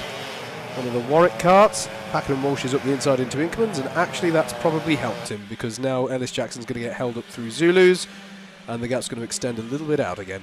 Yeah, there's only a couple of laps left, and it can't be more than 4 or 5, and Ellis hasn't yet had a look at Piers. He got very close to the back of his go-kart, but he hasn't yet shaped up for a move. Yeah, Jackson now makes the move on the traffic. Brunel A setting some good pace. Who's in the Brunel A kart in this one? Sam Nash, we did say that earlier on. Sorry, Sam. Track limit warning for Brooks D. Is there a penalty that Brooks haven't accrued today? I've got to say, it's been one of those days for Brooks. As we keep saying, they'll be absolutely fine, but it's just not been the kind of Brooks performance we were expecting. Certainly not like I remember a year ago at their qualifiers day, where we were talking about a 1-2-3 at some point, and we just haven't really seen that level of performance. Yeah, interesting. This year's qualifiers, I was saying to the guys earlier, seems to be a bit different to last year. We haven't had a lot of double winners. No. Last year it seemed to be I was interviewing the same people in the morning as I was in the afternoon. Today, I don't think we've seen a double winner yet, have we? We haven't. The only thing I'll add to that is we've yet to see Rob Newman's second race, and he is undefeated here in qualifiers for the last couple of years, so look out for that. He's, I think, starting 8th in the next race, so because he's swapped grid positions with Benjamin Topless, so we would expect to see, I'm not going to say, presume and say he's definitely going to win it, but Newman is undefeated, so that's going to be, he may, as you say, Jacob, good point, he may become our only double winner of the day. Darkness falls then on Whilton Mill, and we got a lovely sunset yesterday. It's a shame, because of the overcast conditions, we haven't really had the same thing this evening. The drone continues to fly. Fantastic work from down with that camera. Fantastic work from all the camera men and women who are stationed around the track today, doing a great job of bringing us coverage. Will these leaders catch up to Gareth Haynes towards the end of the race? And if they do, does Gareth Haynes know they're there? And also need to, there's been a change for second. What's happened to Brunel A then? What's happened to Brunel A? Because that gap was fairly, I'm confused by that one. Brunel A have been setting fantastic pace, but they have got past Imperial. So were Imperial maybe balked by the traffic somewhere, and it's given them a fantastic opportunity to get up to second place. Indeed, and as a result, Jacob. Sam Nash came from absolutely nowhere there. We thought Ellis Jackson might even be shaping up for the win of this race. But no, it looks like Sam's taken full advantage of traffic and back markers, leaving Piers out front free to take the victory. In fact, absolutely. I should probably go interview whoever wins. You should probably race. do that, mate. My money's Thank on you for Piers. popping up to the box, though. I'll probably pop back the next couple of races just to make sure you're Entirely all up right. to you, mate. Entirely up to you. I wouldn't want to leave you all on your own, all lonely. Well, people have done it before. No, it's fine. Yeah, if you have. by all means, mate. Okay, see you in a bit. Thank you very much. So we're on the last lap of race 8. Piers Pakenham Walsh has driven quite a blinder. He's had a couple of warnings. He had a contact warning on the first lap, we certainly know that. But other than that, his drive has been very impressive. He's rounding the final corner now, I believe. Indeed he is. Here he is for Brooks B. Piers Pakenham Walsh crosses the line. There he is, the number 11. Brunel A, Sam Nash, what a drive, comes home in second place. Imperial A and Ellis Jackson finishes third. This is big news for qualification. Very quiet, I haven't mentioned it, but Harry Taylor, Manchester Metropolitan A, finishes fourth. That university's, I can confidently say this because it's day one of their competition in the BUKC, best ever result for them, and that matters big for ensuring they qualify through. Big stuff for Manchester Metropolitan A. Cambridge finished 5th, Aston B 6th, Brunel B 7th, Northumbria B 8th, Oxford Brook C 9th, and Brooks D 10th. So that was your top 10. That's all provisional. Penalties yet to be applied. There were a few in that race. But yeah, the race result there provisionally on your screen. So we're entering the last two races of the day. I am going to hand on over to the operations down on the grid on Mixler. We're going to put a few tunes on for you, and we'll be back shortly because there's some maths to be done.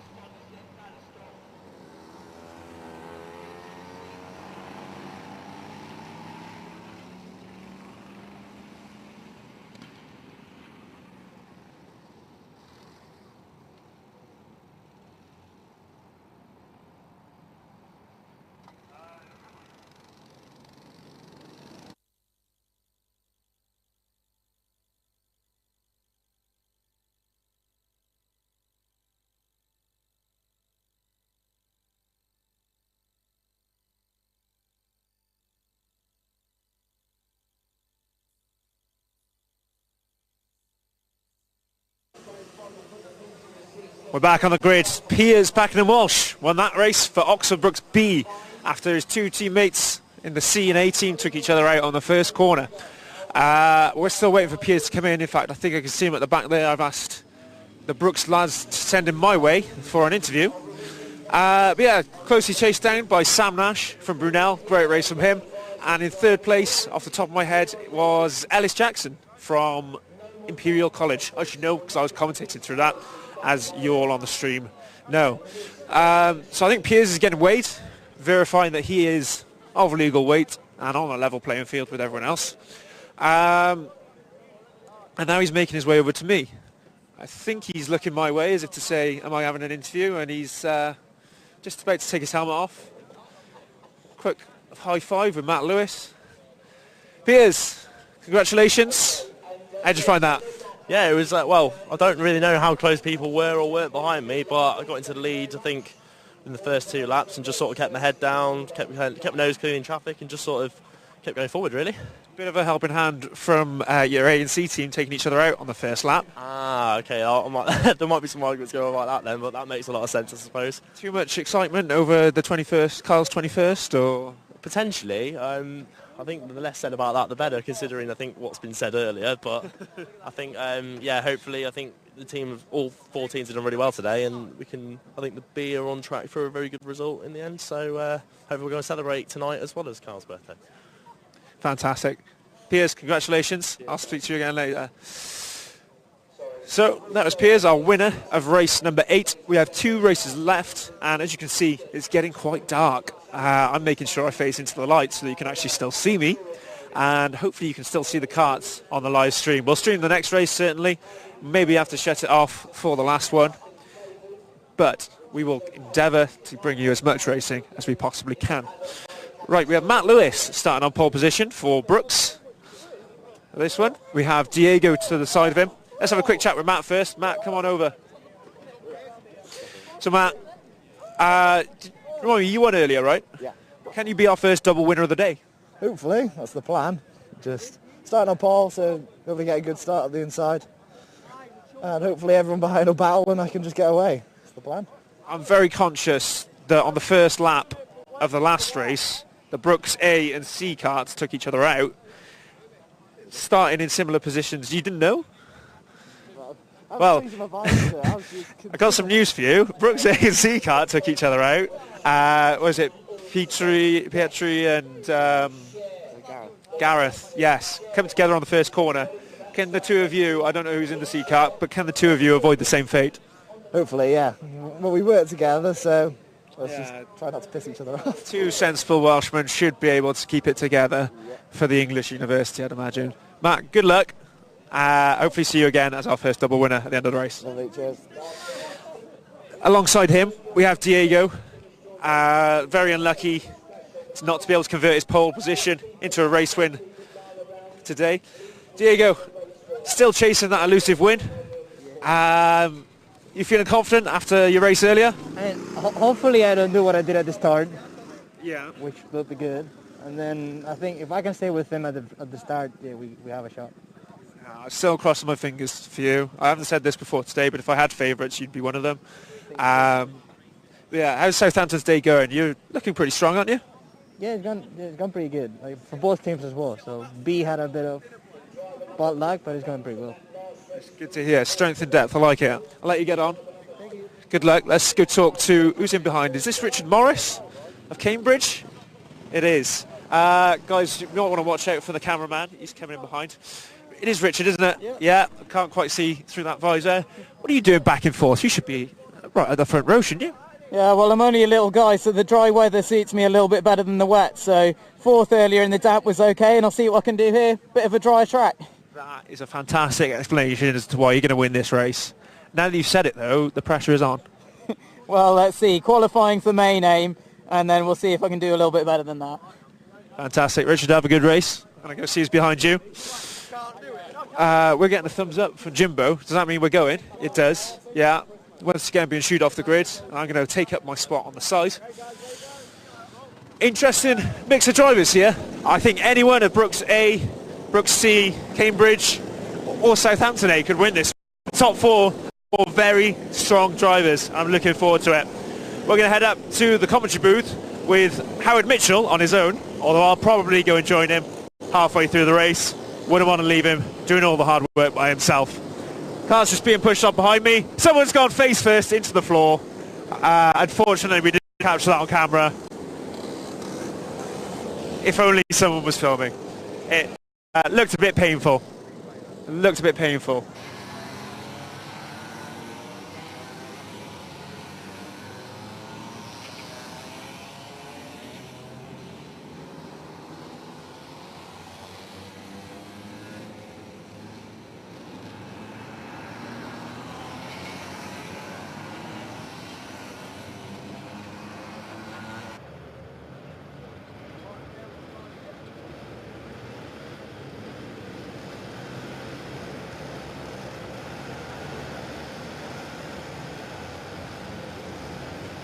And he's going to have Diego Martinez in the number 15 Southampton A starting alongside in second.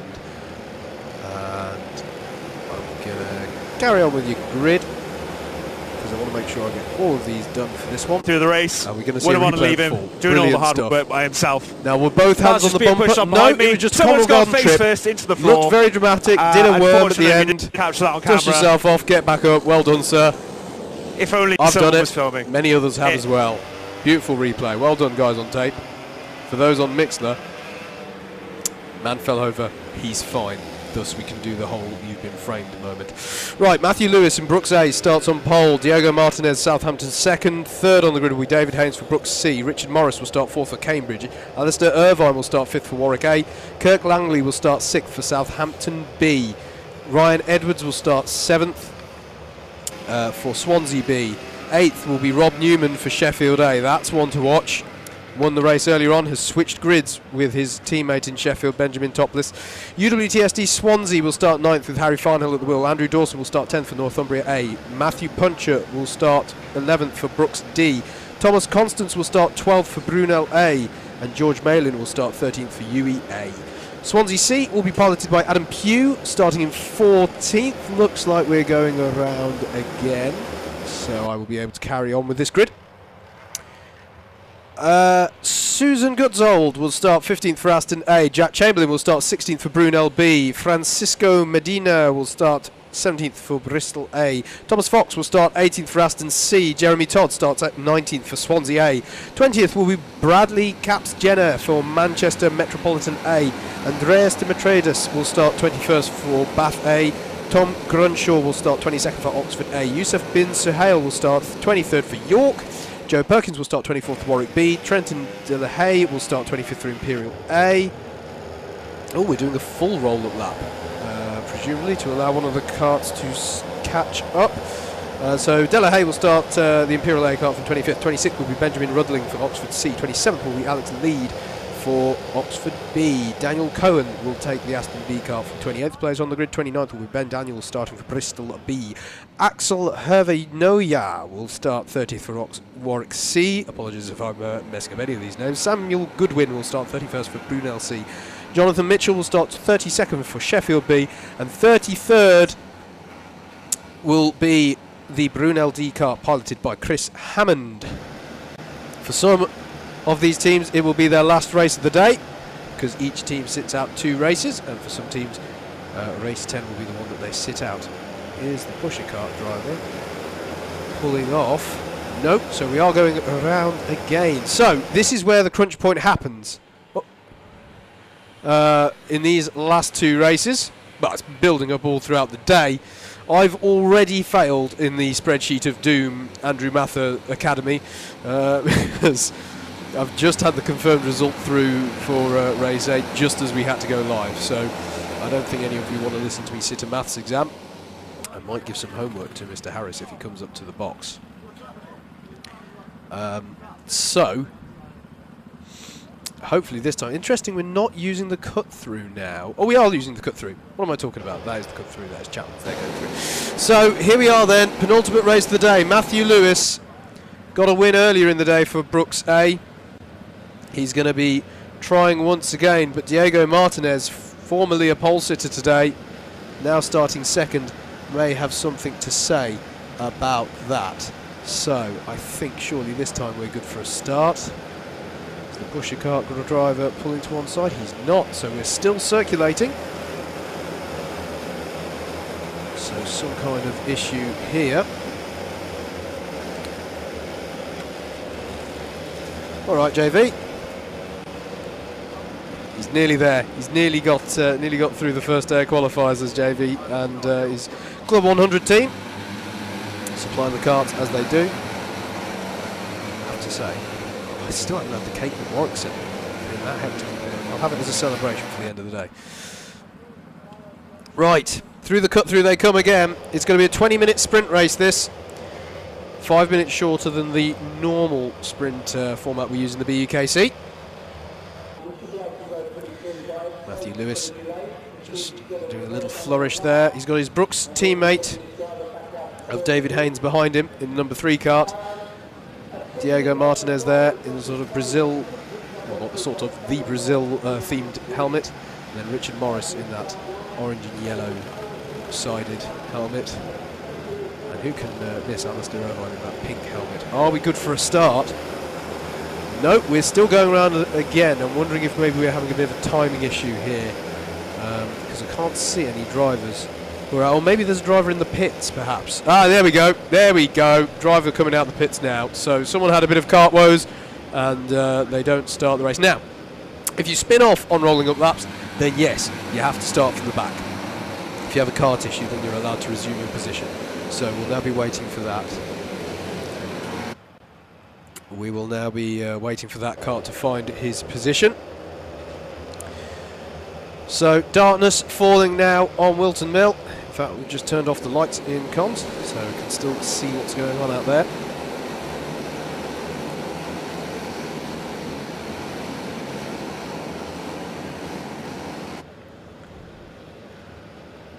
Looks like everyone's in position now, so I think we're going to be good for a start. Matthew Lewis on pole, Diego Martinez for Southampton A, second. Matthew Lewis, sorry, driving for Brooks A, I should say. He drove a brilliant race earlier in what's been a mixed day for Brooks. Pusher cart pulls to one side, and we look to the lights. And it's green for race 9. Matthew Lewis leads them away, and we follow them through turn 1. This time Martinez doesn't go onto the grass, but he has lost out, and David Haynes has gone up to second place, making it a Brooks 1-2 as they head up the hill. Martinez, then there's Morris in the 9, and there's the number 12 of Sheffield getting involved as well. That's not Rob Newman, notably, so my grid's wrong, which must mean, well, either Newman's wearing someone else's helmet, or they've switched it up again, and he's going out in race 10. Anyway, Matthew Lewis leads them through Zulu for the first time. Beautiful shot. Oh, my goodness me! Problems for David Haynes! Problems for David Haynes! Impact with Diego Martinez keeps it going. Richard Morris is the one who really lost out there. Went wide, but he's able to keep it going. Amazingly, only David Haynes came to a stop then, but that's a problem. What happened there again? I didn't catch what was happening there for David Haynes, but whatever it is, it's a dramatic start to the race. So, Brooks A lead. Matthew Lewis has got away the start here. Southampton B are second, and Southampton A are third. So it's Kirk Langley in the 30 got ahead of Diego Martinez after they all got bulked in that incident at the end of Zulus. Warwick A are fourth, Swansea B fifth. That's going to help just guarantee the qualification, I should have thought. Sheffield A are 6th, Brunel A 7th, Brooks D 8th, the Swansea C 9th, and UWTSD Swansea close out the top 10. What happened there then? Here's the replay. Anyway, Matthew Lewis. So, he just lost it. Lost it by his own. Oh my goodness me! Problems for David Haynes. Problems for David Haynes. Impact with Diego Martin. Particularly from a Brooks driver. To be honest, because they're such an experienced bunch of guys. So, goodness me, that was completely unforced error, and it's a terrible place to lose the car because, as you can see, nobody really has anywhere to go. So, dramatic stuff for Haynes at the start of this race. Again, one has to ask, it's going to be fine. Brooks will get through, but an eventful day for them. Really eventful day. So, who is out there for Sheffield A? I think it's Aidan Charity. And it's Aidan Charity's helmet, and therefore Rob Newman is going out in race 10. After all that build-up as well. But he will still go out, no doubt about that. So,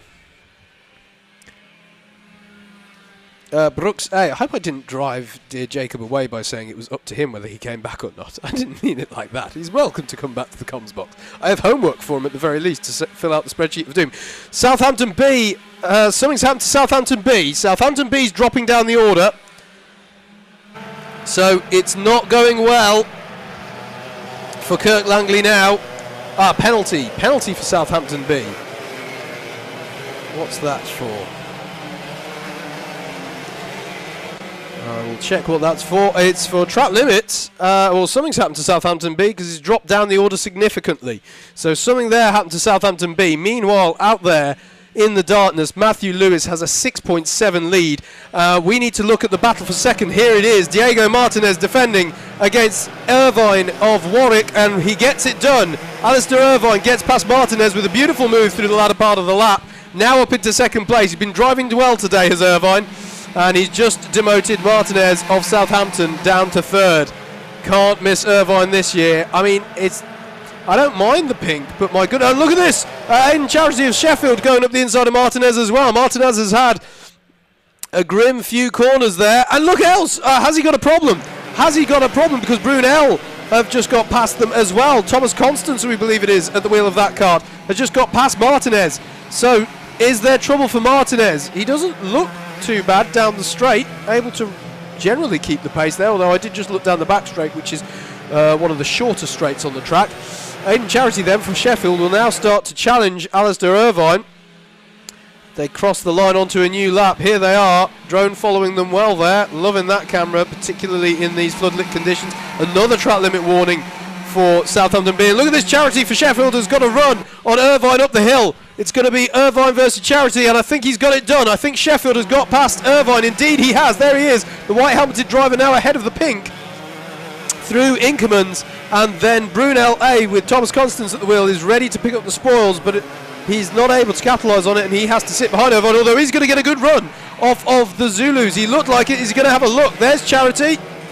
Does Constance of Brunel try? Yes, he does, and he's done it. So Brunel A move up to third place, and Warwick A started the lap second, and now Alistair Irvine is down to fourth.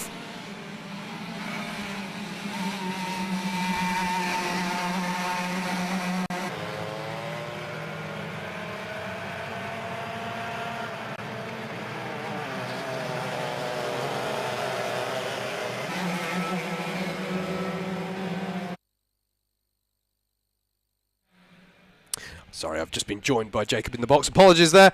That's not a reason for me to stop talking, but he's doing a quick task for me to try and bring the spreadsheet of doom up to date.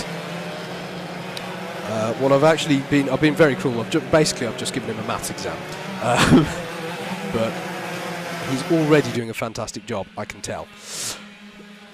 So we've got 14 minutes to go of this race. And change aplenty amongst the top, although Matthew Lewis has led right from the start here.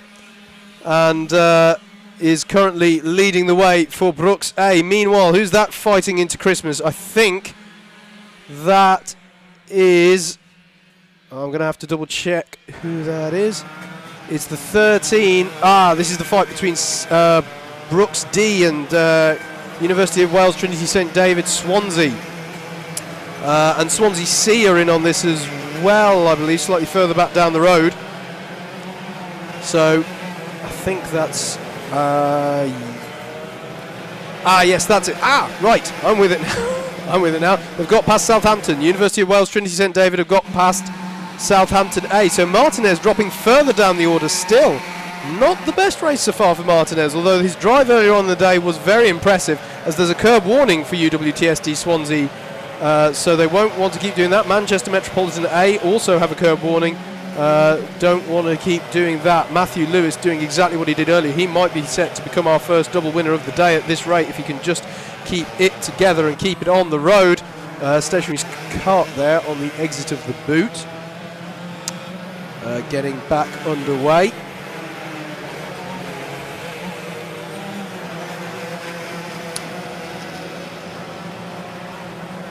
So Brooks A ahead of Sheffield A, Brunel A, and it's now Warwick A. 12 minutes remaining. Richard Morris doing a good job for Cambridge, recovering from that first lap incident. Didn't see him come to a stop, but he had to go wide in avoiding action to avoid David Haynes must get the Haynes the right way around. David Haynes in the Brooks cart had to take avoiding action, kept the cart going but dropped back a long way, so doing a good job in the top 10 now is Richard Morris. And we're now looking at the number 38, which is Swansea B. This is being driven by Ryan Edwards, according to what I've got here in timing, that is. And a bit of a Swansea derby going on here, because University of Wales Trinity St David are catching them. That's the number 13 cart, driven by Harry Farnhill in this race. So the 41 there's a back marker, but this 38 and 13 is the battle for pride of Swansea at the moment. And indeed, it would help Swansea B no end to stay ahead. Oh no, there we go. There's the move straight away. And Farnhill gets past, and University of Wales Trinity St David, Swansea, who I keep saying I should call Swansea Met and then keep doing them the courtesy of saying their very long name, is back up.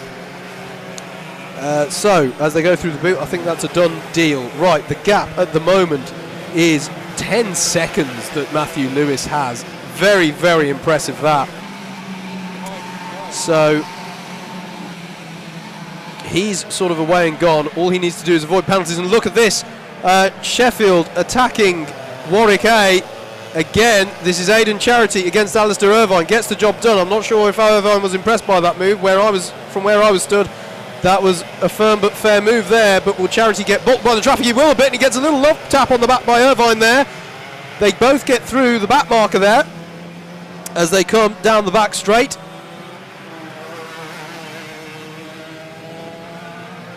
And through the boot.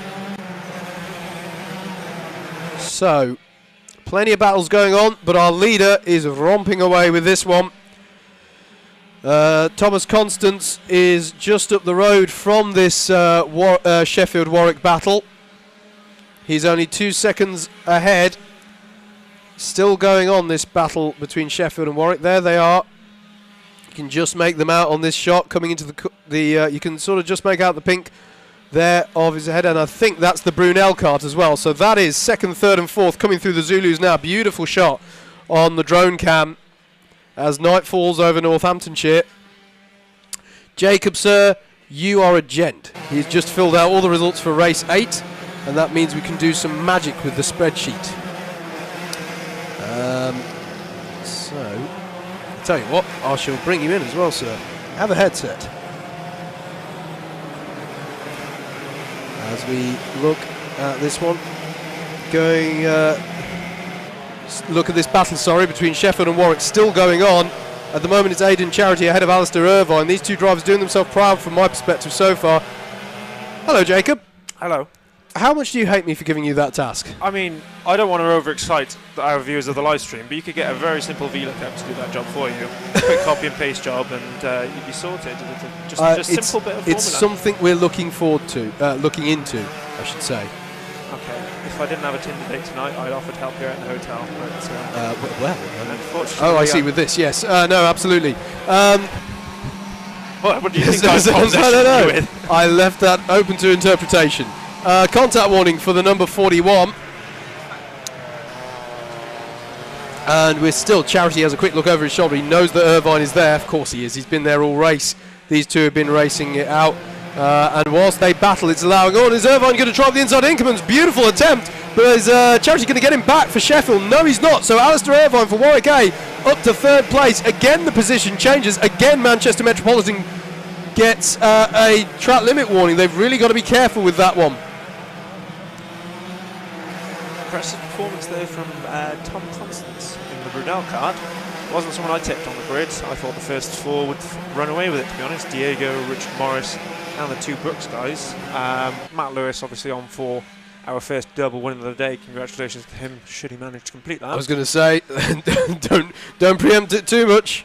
Well, he's a nice guy, and I'd like to see a Welshman do well, so hopefully I'll be interviewing him in 7.5 minutes' time. Absolutely. Been a rough day for the Brooks A team otherwise as well, so we'll very much welcome this race win, a double race win. Matt seems to be the only one who's performing in that team, consistently at least. Yeah, it's been a difficult day for Brooks. Even the start of this race was a good indication of it when we saw A and C going off. No, sorry, I'm talking, that was one race ago, wasn't it? Blimey. We're racing through them now. So, yes, no, sorry, last race indeed, where two Brooks carts came off at the start. So, just, well, still 7 minutes to go, actually, so plenty of time for things to change. Tom Constance, driving for Brunel A, is out in second place. Yeah, kind of out on his own, really. He's 8.5 seconds behind first place, Matt, and he's got a couple of seconds back to Warwick A. Who's in the Warwick A car at the minute? It's Alistair. It's Alistair Irvine. You're not going to miss him again this year with that pink helmet. Certainly not, and I will remember him for bringing me cake. Glad that tradition has continued. Yeah, good, great tradition. You know, sometimes you worry about drivers cycling in and out with this championship. We're good to know that Warwick still do cake. Yes. Looking forward to the second iteration of the cake with my face on it. Absolutely right. Richard Morris, who just went through shot there, I believe, if the camera focuses. Don't know, we'll wait till he's up the hill. There is Richard Morris in the number 9 cart. And then, oh, is that a different pink helmeted driver? The pink helmets have come out to play. It's the Force India effect. Pink is in this year. Pink is in this year, apparently. I certainly wouldn't be buying one myself, but apparently that's the fashion now amongst these youngsters. I can say that now, I'm 26. You can say that now. Yes, and happy, we can say it live on air. Happy birthday for yesterday, sir. Thank you very much. I've had several mentions of it already today. Yes. Most appreciative, more than enough attention. I still say I've never seen birthday candles put in an ice cream sundae before. It was incredible. Contact warning for the number 30. That being 3-0. That's in Southampton B, indeed. Yes, Kurt Langley. He's had a difficult one, hasn't he? Because he got involved in some incident towards the start of the race and dropped back. He's not doing too well. He's a strong showing here on the international track in finals. Decent debut for him this time last year in the qualifiers. Former rallycross driver, I believe, Kirk. But yeah, it doesn't seem to be putting the performance I'd expect of him. Southampton B car. Looks like they're trying to qualify 2 teams, or rather their 8 teams just very strong, because I've seen Kirk drive for their first team, the A team before. But yeah, good luck to Southampton and getting both teams through to the mains. Absolutely. Penalty for Swansea B, number 38. Can't quite see what they've done, but that's a rule infringement from someone whose name isn't appearing on my screen. There it is, Ryan Edwards. So Ryan has unfortunately broken the rules here at the BUKC, and we do not look kindly upon that kind of behaviour. Absolutely not. Sorry, I'm just trying to do all the maths here. It's okay, you work around the spreadsheet. I'll talk about what's going on now on track. Brunel A actually 3 seconds off the lead now. It's getting quite close at the top. Tom Constance closing in on Matt Lewis, who I may or may not have cursed in congratulating him on the potential double win. That could get tasty towards the end of the race. We have got about 4 or 5 laps left, so if that gap is going to continue to come down as much as it has over the past minute or so, we could be in for a change of lead. It was 8.5 seconds last time I looked, and that wasn't too long ago. It was roughly before we started talking about my birthday. So, now, looking forward to a potential challenge. On camera we have Alistair Irvine in his lovely pink helmet. He's being challenged closely by 12 of the Sheffield kart. Sheffield kart being driven by Rob Newman, apparently, with a different helmet on. Perhaps he had a tinted visor on that orange lid of his. And your shout, actually, Howard, during the last race for a potential double winner. Yes, absolutely. So I'm just doing some maths here, still on the bubble. Here are Swansea C, York, Brunel C, Aston C, Warwick C, Warwick E, Imperial E, Imperial B, sorry, Sheffield B, Southampton B, Oxford B, Brunel D, Oxford C, Bristol B and Imperial C, as far as I can make out, and I say this so provisionally because I had a crash course from Andrew earlier on. This is very much his system that he uses to do this, but as far as I'm aware, those guys are on the bubble and need some good results in these latter 2 races. Right, 2 minutes left. We've got double waved we've got bright flashing yellow on the digi flag for some incident in turns 1 and 2. Can't actually see who it's for. So if there's no cart, then it might be just fixing some of the barriers. We have 2 pusher carts on their way down now. I can't see a cart either. Here is your leader, Matthew Lewis, entering the yellow flag zone. Faultless drive thus far by Matthew. The gap actually, though, is not as big as it was. Tom Constance in Brunel A, only 2.8 seconds down the road, but he's got to worry about Sheffield A and Warwick A. My goodness me. They're actually, Sheffield A and Warwick A are a further 2.8 seconds back. Sorry, misread the gap there. But either way, there's still a fantastic battle going on over third here. Hats off to Aidan Charity of Sheffield and Alistair Irvine of Warwick. They have had an absolutely superb battle throughout the whole race. I'm massively impressed. But here we are. Matthew Lewis is going to round the corner, not taking the win this time round. I think, is this going to be the last lap, or are we going to have? No, we're going to have 2 more laps. With this one, that makes sense actually. So I'm still thinking in terms of the lap times we were seeing this morning. In terms of lap times, by the way, fastest lap of the race is Tom Constance in Brunel car, as Warwick and Sheffield again exchanged 3rd place. Didn't see it on the stream. There's a contact warning this time for Aidan Charity. Needs to be careful, doesn't want to accrue a penalty as a result. The fastest lap of the race is Brunel A with a 45.124. Apologies for mentioning that it was Rob Newman. Oh, sorry. Yeah, no, it's fair play to you. The timing is saying Rob Newman, but it's definitely not Rob Newman. Okay. I expect to see him in race 10, so I think Sheffield have done a little bit more switcheroo with the drivers. But I recognise the helmet of this driver as Aidan Charity. Final lap board is out then, so Matthew Lewis comes onto the final lap for Brooks A. Well, in a day when Brooks has seen a whole host of dramas, not least Brooks A, Matthew Lewis, I have to say, has been extremely impressive. Andrew and I were saying this morning, we don't think he's been on Brooks A before, but he's been a fantastic driver for the team throughout the years that he's competed, and it's rightly so that he is on Brooks A and is going to pull in the 2 wins for them and become 2018's first double winner. He rounds the boot for the last time today. It's going to be Matthew Lewis for team number 2, Brooks A, who takes the victory.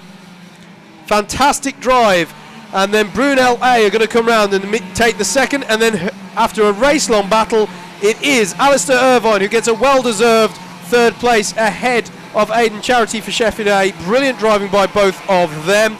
UWTSD Swansea are going to come home in 5th. We believe it's Harry Farnell at the wheel there. And then Swansea B will come home in 6th. Ryan Edwards, we believe it is, at the wheel of that. I'm going to shuffle off. That's now. a good idea, mate. Sorry, you go. Grid. Thank you very much for all your help. See you again in a bit. And so Jacob will hurry on down to the grid to do some interviewing. So yes, Swansea Beat was 6th. 7th was Cambridge. Richard Morris doing a good recovery drive after a difficult first lap. Southampton A 8th. York 9th. Swansea C 10th. Southampton B 11th. Brooks C. Well, we saw an unforced error from David Haynes there. Was able to finish 12th in the end, but my goodness me, he may rue that mistake. Aston A 13th, Brooks D 14th, 15th was Aston C, Bristol A was 16th, Ewey A was 17th, Northumbria A 18th, Oxford A 19th, and Warwick B finished 20th. That was your penultimate race of the day. We're going to get into the final race in just a moment.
Okay, drivers, yes, it is the final race coming up. I should have mentioned about the fuel caps coming off. Hopefully we've done that for us, so we top up these tanks, get you through the final race. And we're back on the grid for the final time today. Penultimate time, I should say, because we'll wrap it up at the end. But we have race 9 winner Matt Lewis making his way through the crowd, hopefully to me for a little chat. Our first double winner of the day, as mentioned on the commentary. But I've lost him. I can't quite see him. Oh no, there he is. Hopefully he'll understand that we need an interview. He's making eyes at me, although he does that anyway. Kind of fancies me. But yeah, having a quick chat with a teammate, probably about the race, and he's going to come and say exactly the same thing to me momentarily, I hope. No, more chats with teammates. They've seen me, but maybe they're ignoring me, which is just rude, really, live on Facebook and getting straight up blanked. Never mind. We'll give him one more chance. I'll give him a wave. He's coming. It's all right. He does love me, after all. Here he is, our race winner from race number 9. Managed to hold it together and bag the double win for Oxford Brooks. How does it feel? Not bad. Good day. Good day. Really enjoyed it. Yeah, got a good start again on the inside. I was a bit concerned with the damp going into the first corner, so I just took it a little bit easy, went a bit wide. But managed to hold on to it. I think the people behind me had a bit of a kerfuffle coming down Zuli, so I just got a gap and then drove away. Not too bad. How's the grip out there? Is it getting cold? Well, there's a lot grippier than the first race because it's not as damp, but I presume it's going to get worse and worse now with it getting dark and it's going to get a bit damp. But it's still all right. Still much better than this morning. Glad to hear. And Brooks on pole again for this next one. Could we see a revival of your fortunes in the last 2 races? Let's hope. Yeah, Kyle won the last one, so let's hope he does the same. So we get 2 doubles and hopefully that'll get us first overall. It's birthday boy Kyle out again, is it? Yeah, birthday boy. Is it birthday today or? Tomorrow. So we're all going out tonight. Looking forward to that. Well, congratulations on your double race win. Have a good drink tonight, mate. Love it, cheers. Okay, who have we got here in second place? Number 25. I'm looking at, I want to say Bath? Yes. Oh, nailed it. Who have we got in the car? James Bume. James. I think we've met before, James. I said I don't think we've met before. Not that we have. Well, there was that one time. What are you doing up here in second then? Don't know. I'm just going to race and see what happens. So how long have you been doing BUKC for? Oh, this is my first time. Oh, right. No wonder we haven't met before then, apart from that one time. So you got racing pedigree then? You've been racing before? Yeah, I mean, I did lots of karting back in 2011, licensed karting and all of that. I competed in championships like Super 1 and all of that. And I stopped abruptly. And I'm back now a few years later, and I'm looking to have some fun, yeah. Fantastic. How are you finding your first day in the BUKC? Is it the best racing series in the world? Yes, thank you very much for that. That sigh says it all. We are absolutely the best racing series in the world. Thank you for the chat. We've got Will Chu with us here. Will's going to come into shot. He always looks... careful now. He always looks a bit reluctant to come on camera, but I'll call him on anyway. Will, how's the day gone? I think the day's gone pretty well. What do you think, Jacob? I've really enjoyed it. Yes, thanks once again for inviting me. And happy birthday, by the way. Oh, thank you very much. I've just had that from Howard live on air. Oh, that's beautiful. Yeah, he's been mentioning the candles at the restaurant last night. How's this season of the BUKC shaping up? So far, I think it's too early to tell. Today is the first day of the qualifiers weekend. Tomorrow we got the Sunday qualifiers, the other half of the championship coming down to qualify. So we'll see tomorrow have a better picture. I think Oxford Brooks seem to be doing a very good job of trying to make it as difficult as possible for them to win the championship, but I hope they do kind of sort themselves out and not get into too much trouble. I think we can have a record number of entries this year across the main championship as well as the rookies. We're introducing a Freshers Cup again this year. We're going to be hosting a Freshers event, a four-stroke event for beginners really, before Butmore Park, before Hooton I think, and before Clay and Whilton actually. Yes, all four. I think all four. But we're going to announce the details shortly. It's just really good to see so many new people taking part in the BUKC and seemingly enjoying themselves. And I think the live stream is looking great. So if you're out there in the karting world, or actually not even just in the karting world, in the sporting world within university or elsewhere, or you've got a business event, whatever, Alpha Live, that's who you need to get in touch with, Alpha Live. Awesome people. Yeah. They are probably the best streaming company in the world. I'd say, off the top of my head, I can name at least 9, and they're the best of that 9. So. Absolutely. And have you got any ambitions to progress from the BUKC, Jacob, onto, say, Formula 1? Well, maybe. I mean, we all know I'm better than that guy on Channel 4 and his thick Welsh accent asking the stupid questions to David Coulthard and Mark Webber. But, they're losing the F1, so there's not really a vacancy there. They'll be coming here. They'll be looking for jobs here, but we can't afford any jobs. Sky Sports is full of old men. If they want a youthful slant to it, maybe there's an opening for me. But at the minute, it's like, over 50s club, really, isn't it, that show? So we'll wait and see. I think we need some tight, skinny jeans and pink shirts in time for the final if I lose a bit of weight. What do you reckon? Yeah. Not sure about that. I used to have some white jeans. Anyway, I'm going to go. Okay. Just wishing everyone the best of luck. Happy birthday once again. And hi, Mum. See you later. Bye. Is your girlfriend watching, Will? She could be. Oh, Will's got a girlfriend. Let's get back to the races, shall we? Conscious of the light, so let's just jump in straight in at number 4. Who have we got here? Ben Collins in Brunel. How's Brunel's day been going? All right, I think. I mean, up at the front of the grid, so not doing too bad. But want to move forward, really. You got some Bath carts in front of you. You got Sam Cobb to your left, and on pole position, Oxford Brooks. Some tough competition. Can you be our final race winner of the day? I hope so, but they are pretty quick, so I don't know. I'll give it a go, though. And what is it you study at Brunel? Mechanical engineering. Just drawing pictures and stuff like that, yeah? Yeah, it's pretty chill. Okay. Pretty easy. I like that. Are you going to get yourself a nice, tidy little graduate job in some big car manufacturer? Maybe, who knows? I haven't really thought that far ahead yet. Are you a fresher, or? Yeah, first year, just getting drunk. So this is your first BUKC event as well? No, well, I did a foundation year, so second time. So you didn't... Experienced fresher. Yeah. Okay, I like that. Well, good luck to you.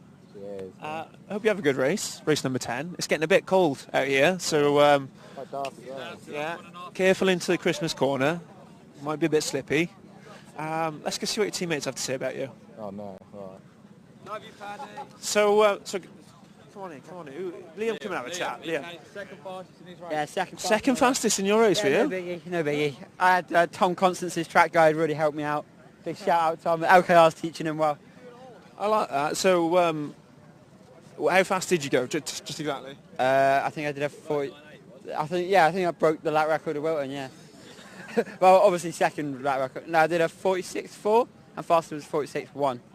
That's faster than I went yesterday. What's the secret? Where am I losing all the time? What corner do you get right that everyone else gets wrong? I just cut out like half the track. It's so much quicker. Yeah. Like you just take the Indy circuit, so quick. I agree. Yeah, I'm going to try that one next time we come here. Whilst they fight over who pushes him off. Let's get off the track. We're going into the final race of the day, race number 10. It's getting very dark, but we're going to carry on streaming anyway. Howard will be talking you through the race from the commentary box. I'll probably go and join him halfway through as well, although he can do the spreadsheet this time because that was mind-numbingly boring. I specifically come to the BUKC not to do spreadsheets. Most karts seem to have got away well. We've finally got well practiced at this. As I say that, 2 stopped just past the start-finish line, unfortunately, but there are 2 pusher karts to come and collect them. Hopefully, Howard is ready and waiting for me. I can't see him waving out the window, on the grid. but he never does wave out the window. Right, this is it, our final race of the day. And as you can see, darkness has properly descended on Whilton Mill now. It's all right, we're nearly done. It's nearly time to go to bed. Well, no, it's nowhere near. Anyway, Kyle Morby will start this one from pole for Brooks A. Can Brooks convert another one? James Bumey, fantastic first drive of the day. He'll start second for Bath A. Third on the grid will be Sam Cobb for Warwick A. Luke Barton will start fourth for Brunel A. Now, fifth on the grid, I think the graphic is going to say Aidan Charity, but I am pretty certain that it's going to be Rob Newman who starts this one for Sheffield. I will check as they come by. Oh, no. Oh, now I'm confused because that's Aidan Charity's helmet again. So was Newman wearing Aidan Charity's helmet? I don't know. I'm confused. I'm very confused on that one. Anyway, Aidan Charity starts fifth. Or we presume Aidan Charity starts fifth for Sheffield A. Sixth will be Zach Nixon for Southampton A. Seventh will be Daniel Burgess for Brooks C. Harvard Humphrey will start eighth for Bristol A. Matthew Taylor will start ninth for Brooks B. Sam Stevens will start for Warwick C in 10th place. 11th will be Tom Obi in Aston A's effort. 12th will be Kyle Paulus for Southampton B. 13th will be Jasper Chamberlain for Swansea A. 14th will be Dan White for Brunel C. 15th will be Pavlos Massos for Brighton. Kieran Woodhouse will start 16th for UEA. 17th will be Scott Van Breda for Bath B. And then it will be James King starting 18th for Oxford A. Robert Tin starting 19th for Cambridge. Aston B will have Andrew Brown at the wheel starting from 20th. 21st will be George Halliwell starting for Northumbria B. Imperial A will have a Lorenzo Finocchio starting 22nd. 23rd will be Harry Grundy for UWTSD Swansea. 23rd, that was 24th will be Nadir Grava for Brunel B. Then 25th will be Charlie White for Warwick D. Warwick E will have Boyle Kerr starting 26th. Are we good for a start here? We are good for a start, so apologies, the rest of your grid is on screen on the stream, and it's going to be Carl Morby who leads them away. Can Brooks get another win? Let's have a look. And of course this is the last chance for so many teams to get through in qualification. The teams who are on the cusp, I'll let you know once this race has died down just a little bit. Carl Morby leads them up the hill. Sam Cobb is having a challenge here from Zach Nixon in the Southampton A. Oh, we've got a driver. Oh, and he saves it. He saves it. Do they all keep it going? They should have a momentum because it's slightly downhill off of Christmas Corner. Brilliant. So everybody gets through there. And I think... Oh, no, we've got one staller at the Christmas Corner. Oh, dear. One staller in the darkness. But you know what? That's all pretty good, all told, compared to some of the starts we've had today. Carl Morby it will be then who leads them round the final corner.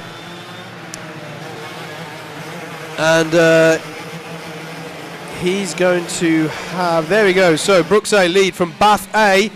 That's going to be James Bumey. Had a good start there from second on the grid. Has retained that position. Brunel A third. Warwick A fourth. Sheffield A fifth. I'm going to have to check if anybody knows what's happened with the pilot, with the drivers for Sheffield. I'd love to know, because I haven't seen Rob Newman race in the second group of races. Maybe it was Rob Newman in the last one, but I don't know. If it was, then I mean, the Sheffield driver in the last race had a brilliant drive, don't get me wrong, but not quite the pace we'd have expected from Ron Newman, so I'm not entirely sure. Maybe Sheffield are ineligible for points in one of their races. Either way, they're through quite comfortably. So, Sam Cobb we can see here, and oh, who's this? This is the number 15 and 34. This is Southampton A with Zach Nixon at the wheel and Harvard Humphrey in the Bristol A car, having a good little battle there. Nixon having to switch back quite quickly there. There's Sam Cobb, unmistakable in his flame-designed helmet. Experienced driver, very experienced driver. In fact, might be the most experienced driver as we look at Southampton B going past BUKC. I mean, Sam Cobb's been doing this for a number of years, has to be said. As they work their way through the darkness onto the back straight, Zach Nixon chasing the 34 Bristol kart as we saw last lap, but he's got to be careful. Track limit warning for him, and indeed for the BUKC kart behind him, the number 3 kart. Oh, we've got a driver around in trying to work out where that is actually. Where is there a yellow flag out at the moment? Oh, Christmas Corner. It's the apex of Christmas Corner. Harder to make out in the darkness. Number 30 acknowledges it. That's good stuff there from the Southampton B driver, which is Carl Paulus. Southampton B have had a good... Oh, and indeed, as I say that, he tries to put a move on Zach Nixon. So is that Southampton v Southampton? I think it is, you know. I think that's a Southampton derby going on there. And have they taken each other... they've slowed each other down, the 15 and the 30. Now, I don't think that was the smartest play by Southampton there. I think they may have disrupted each other's race. Meanwhile, the 69 of Aston A goes side by side with BUKC, and I think that paid off for him. No, not quite. BUKC managed to retain that one. Both white helmeted drivers as far as I saw it, so slightly difficult to make out. There's a black flag for Swansea A. Haven't been notified what it's for, but a black flag has been shown to Swansea A according to timing. Swansea A, though, I believe, are fairly comfortably through indeed to that end. Let's talk about that, shall we? Who is on the cusp of making it through or not making it through? I know what I need to do. He said, that's his famous last words, aren't they? And if I go to there, I can finish off the results for that last race. There we go. Right, let's have a look who is close, who is on squeaky bum time, as Andrew likes to put it.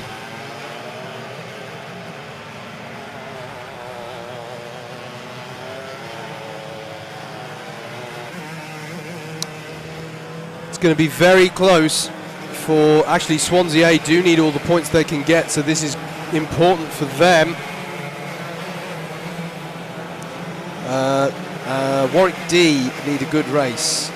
Aston C need a good race. York are close to the bubble, but they aren't in this race, so they just have to sit this one out and see what happens to their fellow competitors. Brunel C currently not looking like they're getting through. Warwick C in 32nd.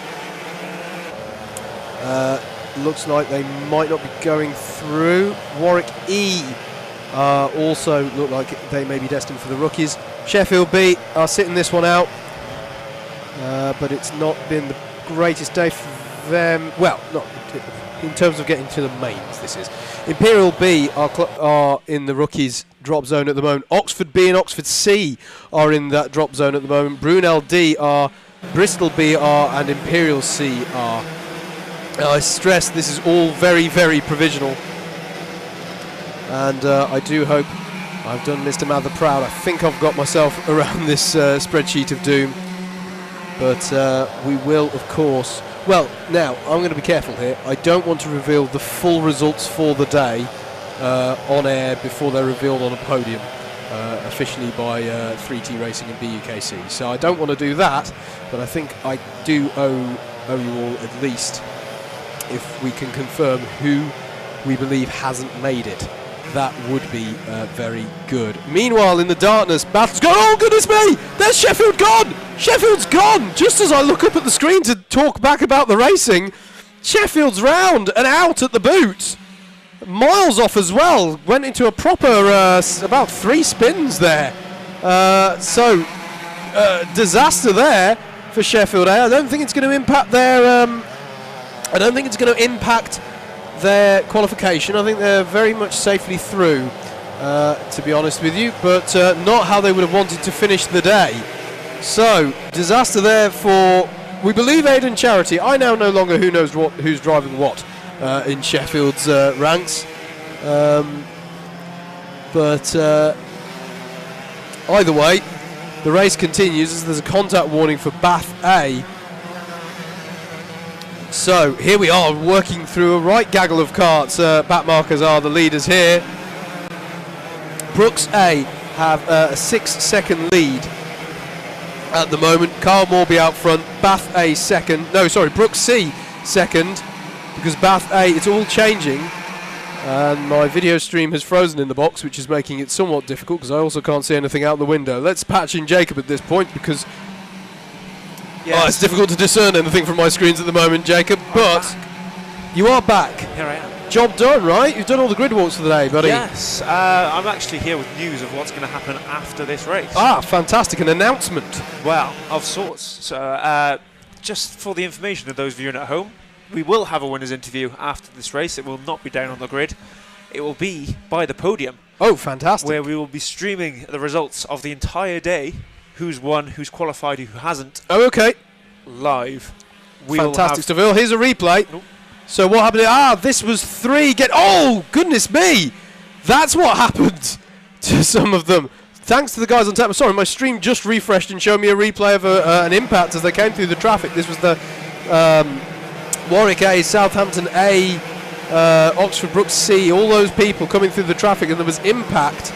I'm not sure who with, but they just got balked by traffic. So, yes, indeed, all the results streamed afterwards on Facebook. Certainly, we'll be doing the winner's interview, and whilst they collate the results, yes, and then we will be announcing the results live on the end of the stream. Fantastic stuff. I'm going to ask a nerdy question. Is that going to be on the same stream, or are we going to start a new stream? I believe it's going to be on the same stream. I'm going to interview the winner from the last race, maybe have a chat with a few other people hanging around. By that time, we hope to be able to announce who's hasn't. Brilliant stuff. Right, executive decision from me then. Everyone on Facebook is going to see that. So forget what I said earlier, ladies and gentlemen. The results are going to be streamed live from the podium. On Mixler, I shall do my own thing, but we shall not be announcing results before they're officially announced. Okay. Most notably because we won't know them until they're announced. That sounds obvious when I put it that way. Brooks A, Kyle Morby is looking to finish finish the day well for Brooks here. Fastest lap of the race, 46.384. Aston A, we're looking at the battle for second place. That's what we're absorbed by on the screens at the moment. Aston A in the 69.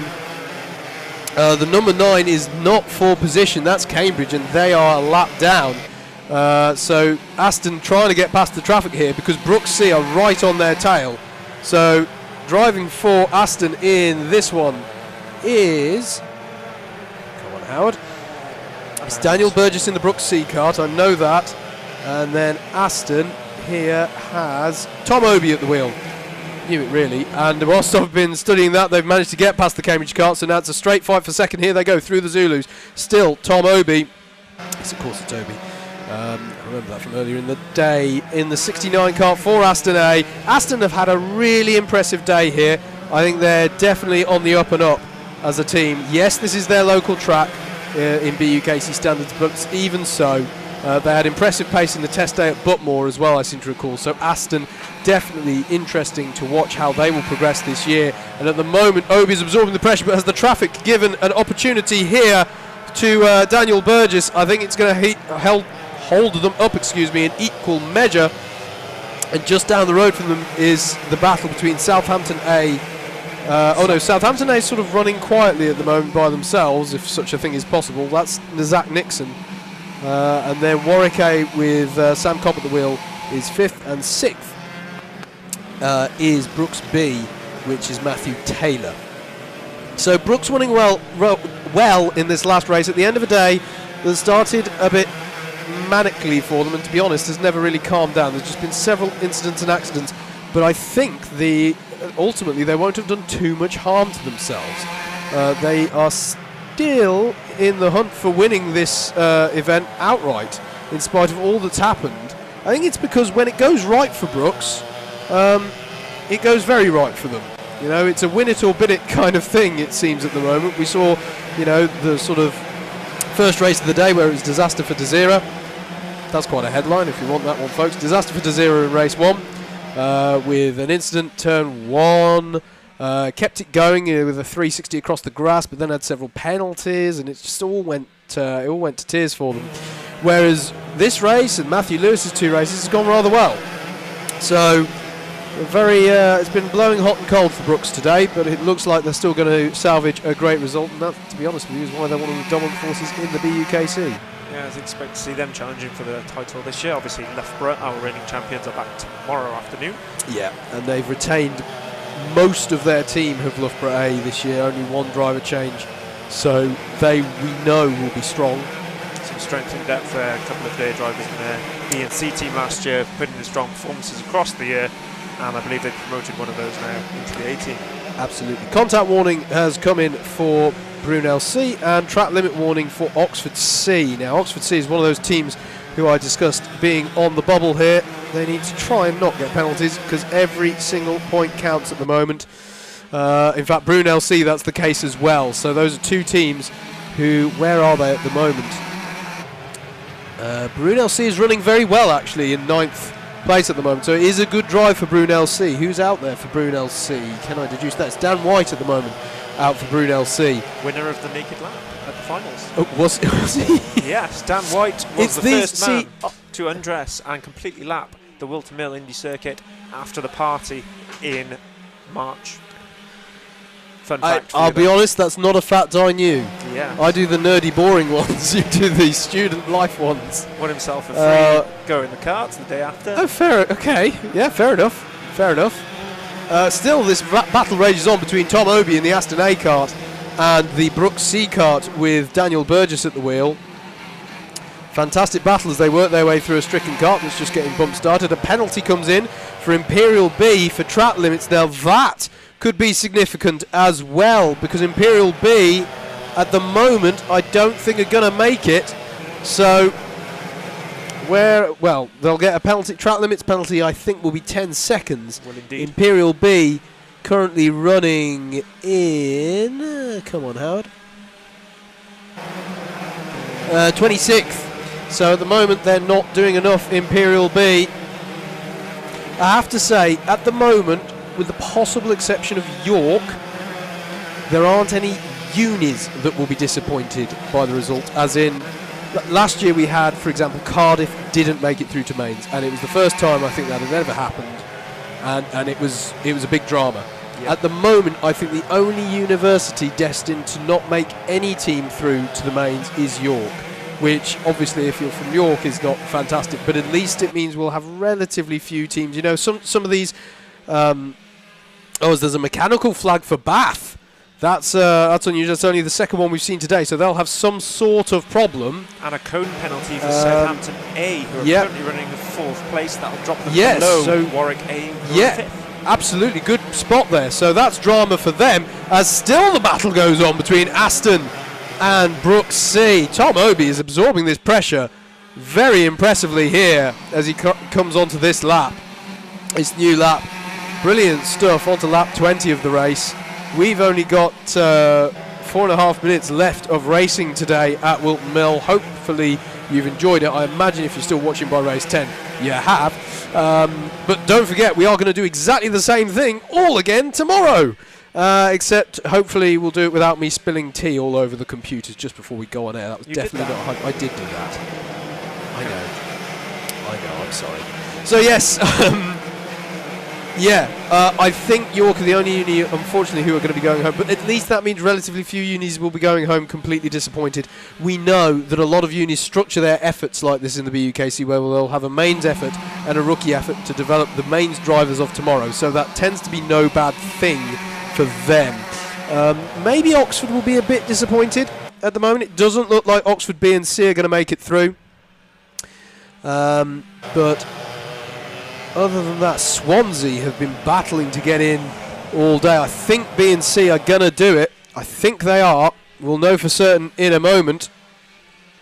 Well, in a few moments' time. We're still watching this battle, though. Brooks A have got this. They're 12 seconds up the road. Kyle Morby can relatively put his feet up in the kart. But this is still the battle between Aston A and Brooks A. Aston A potentially as there's a penalty for Oxford C. That's not good again. Track limit warning. That is not what Oxford needed. And I think, if it wasn't already, that is definitely the end to Oxford C's bid to make it through to the rookies. So surely now, Howard, surely in kart number 3, Dan Burgess is biding his time for the final lap. Yep, no, so that's a brilliant shout. Tom Obi can't get back at him. Yep, no, perfectly valid point there, Jacob. Standard sprint racing procedure would be to wait to pounce at the last minute and to not lose time, whilst battling. So no, you make a very valid point, sir. Oh, what's this? What's this at the boot? Oh, who's that off? That to me looks like it is a black suit. It is a black suit, white helmet. Is that the 69? I think it's Tom Obi. Disaster for Aston A at the last here. Oh, dearie me. Confirmed on timing. And what's more, it's allowed Southampton to go through. Brooks C got held up by that as well. So Zach Nixon goes up into second place ahead of Dan Burgess, who stays third. Patiently biding his time, as we said. Drama at the last here at Whilton Mill. We're going to also a car stalled, having served some kind of black flag on pit entry. Deary me, Aston A. Well, apparently they've crossed the line in 6th, so they'll still salvage a top 10. But Tom Obi, it's devastating for him. He'll still get a good result by the looks of it. Didn't completely see what happened. Looked like a Commonwealth garden. There wasn't room to get past all of the traffic. And we keep saying it, it's about getting through the traffic cleanly and efficiently in this series. It's great that the BUKC welcomes people of all levels of experience and I say levels of talent. They develop their talent with each and every time they go out on track. But you know what I mean. Newcomers to outdoor karting, it's great, but it means you get these speed differentials between the front runners and some of the back markers. As there's a contact warning for Warwick C. They don't want to get too many of those, and Warwick C I don't think are going to make it into the rookies. We are picking although up Warwick D might just make it. It's not the last lap, Harry. It's not the last lap, no. There's a yellow flag waving for turns 1 and 2. Can't see a driver off. Our leader has just made his way through, closely followed by the Brunel A car, who's a lap down. Those of you at home watching for Oxford Brooks A are a bit concerned about how close they might have been. No need to worry. Warwick A and Brooks B are the closest battle in the top 10 at the moment. But meanwhile, we're looking at Carl Morby in the Brooks A kart, who has driven a faultless race. 2 faultless races, I'd say. Yeah, absolutely. Really impressive stuff. So I think he's going to come around now and start the last lap. He is indeed. Indeed it does. The final lap of the day then. Not the final lap of the qualifiers, and significantly as well for those who have qualified to the mains, not the last day of this quote-unquote round of the mains championship, because bear in mind, if they do qualify to the mains, this counts towards their final championship score. If you don't qualify, if you're through to the rookies, then everything gets set to 0. But for the top 54 teams across this weekend, and thus the top 27 teams today, this counts for the championship. But we don't know who's outright won the championship round until the end of tomorrow. Anyway, all that still to come tomorrow. For now, we look to Carl Morby, who's going to round the last few corners, and all he's got to do is get round Paddock Bend and cross the line, and he will take the win. Oxford Brooks A take the final win of the day. The first team to win 2 races in a row. Yes. Unless I'm very much mistaken. A double victory for Kyle Morby the day before his 21st birthday. Oh, fantastic. Fantastic little Kyle. bit of info. And happy birthday to him for tomorrow. In second place is Southampton A. Good drive by Zach Nixon. Brooks C. Dramatic race. Fantastic battle we saw with Aston for the majority of the race, but Daniel Burgess finishes 3rd. Warwick A finishes 5th. 4th, Sam can't be happy with that. Brooks B finished 6th, we believe, with Matthew Taylor at the wheel. and we presume it's going to be Aston A who come home. Indeed it is. Tom Obi. Frustrating drive for Tom in many ways, but he can hold his head up high. He absorbed the pressure well, and he drove superbly.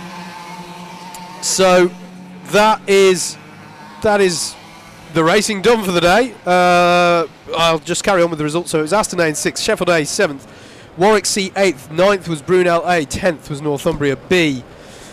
Bristol A finished 11th, 12th was Uni A, Oxford A were 13th, 14th was Bath B, Cambridge was 15th, 16th was Imperial A, Swansea A was 17th, Aston B were 18th, Brunel C 19th, Warwick D 20th. Now these are we're naming some of the critical players here as to whether or not they've got through, and the timing screen has frozen.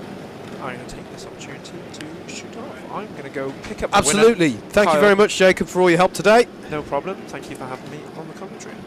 Very much enjoyed being just a voice rather than a face. Well, now you have to go back to being a pretty face. And now mate. I'm back to being a pretty face. Here we Hello! are, me and you. Oh, I'm not a pretty face. Don't put me on. No, Anyway. I'm just about in shot. I'm a bit too tall for that. But yes, I'm going to take my headset off now. Yep, no, I shall turn you off. There you go. So, Jacob is going to go and do some important interviews, and we're going to get the results. And I'm going to... You know what I'm going to do? I'm going to take this opportunity to say some thank you. You're looking beautiful, mate. Don't you worry about that. With that racing done, and whilst they're calculating the scores, I am going to take the opportunity to say a series of thank yous for today. Firstly, results. Results. If after today you're wondering about any of the results to any of the races, maybe you're a driver who's got home and gone, well, did I get a penalty for that? Well, did I see right on the board? How big was that penalty? All of that sort of stuff, and what impact that had on your race, or any of that stuff. Maybe you're a winner and you want to know how much you won by.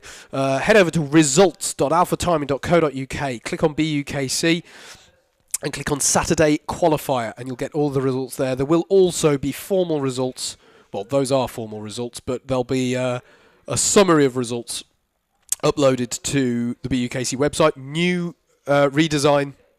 New design for that site going into this season. Will Tew has done a lot of work, fantastic effort he has done at www.bukc.co.uk. It's a lot more tablet and mobile friendly as well. So on any device of your choosing, head over to bukc.co.uk, bukc.co.uk/results, and you'll get all the details there as well post-event. So that's that. Let's go through the thank yous then. The results segue beautifully into the two Wills. The two Wills at Alpha Timing, who make all of this lovely results stuff happen, make the administration of the event possible. The two Wills, one of whom, of course, is Mr. Willie Tew, whose brainchild this championship is, and we're indebted to him for all of the effort that he puts in to make this happen, and he's put in a huge amount of effort over the years. This year is no different, and I think it's going to be a fantastic season. This has been a good first day, a great first day of the championship. So thank you to the two Wills at Alpha Timing, and in particular Willie Tew, for all of his efforts to make the BUKC possible. Club 100, so I'm just checking to see if we're ready down the podium, but I'll carry on. To JV and all of his team at Club 100, who keep these karts in a fantastic shape, and we look forward to 2018. They're investing in a fantastic new fleet of chassis. That's going to be fantastic as well. Every year, JV's team do an incredible job, so thank you so much to them for making this possible by providing us with karts to race in. Speaking of things to race in, we need somewhere to race at. So thank you to Whilton Mill, in particular all the marshals who have been out there, come what may, conditions-wise, when it was drizzling this morning and cold. They were out there waving the flags as ever, making the racing possible. I will! So huge thanks to... Oh, mate, that shot didn't go out on the stream. We're looking at the drone cam at the moment. Will's waving at a camera that's not being streamed. So thank you to all the circuit staff at Whilton Mill for making this possible. Fantastic venue, as ever, is Whilton Mill. And we'll be back here tomorrow, and we'll be back here later on in the year as well. Thank you to Stu. Here, I'm back. Hello. Stu Stretton has been out there today doing fantastic work. He does fantastic motorsport photography. He is many people regard him as the best motorsport photographer in the country. He's fantastic at his job. Head over to the BUKC Facebook page after today. If today's been your first day racing, go over to the British University's Karting Championship page and he will have uploaded some fantastic photographs. And you'll be able... I used to do it. I remember my first race. Sent copies out to my parents and everything. My parents still have a picture on the wall, if I'm honest, of me doing my first ever race. You know, that photo was taken by Stu. You know, he does a fantastic job. So Stu Stretton photography has been superb as ever. Speaking of the media, let's talk not only about the static pictures but the moving pictures. Alpha Live Productions, who you're still watching their live stream if you're on Facebook.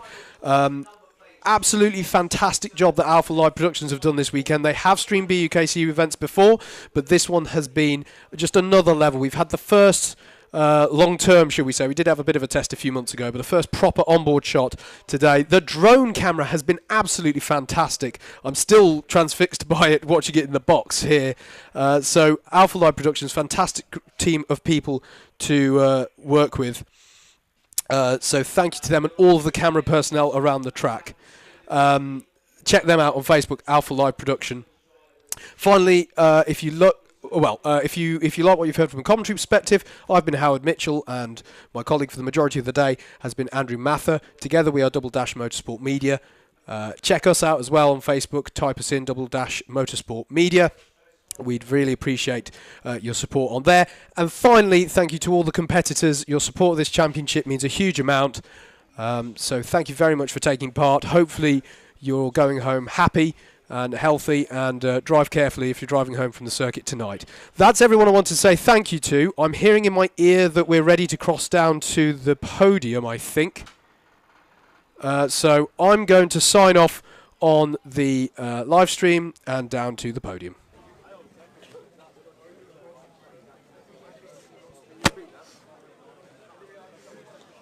Oh, we're live. Wow. I think we've just been stood here for a couple of seconds in the dark because the director doesn't know how to count.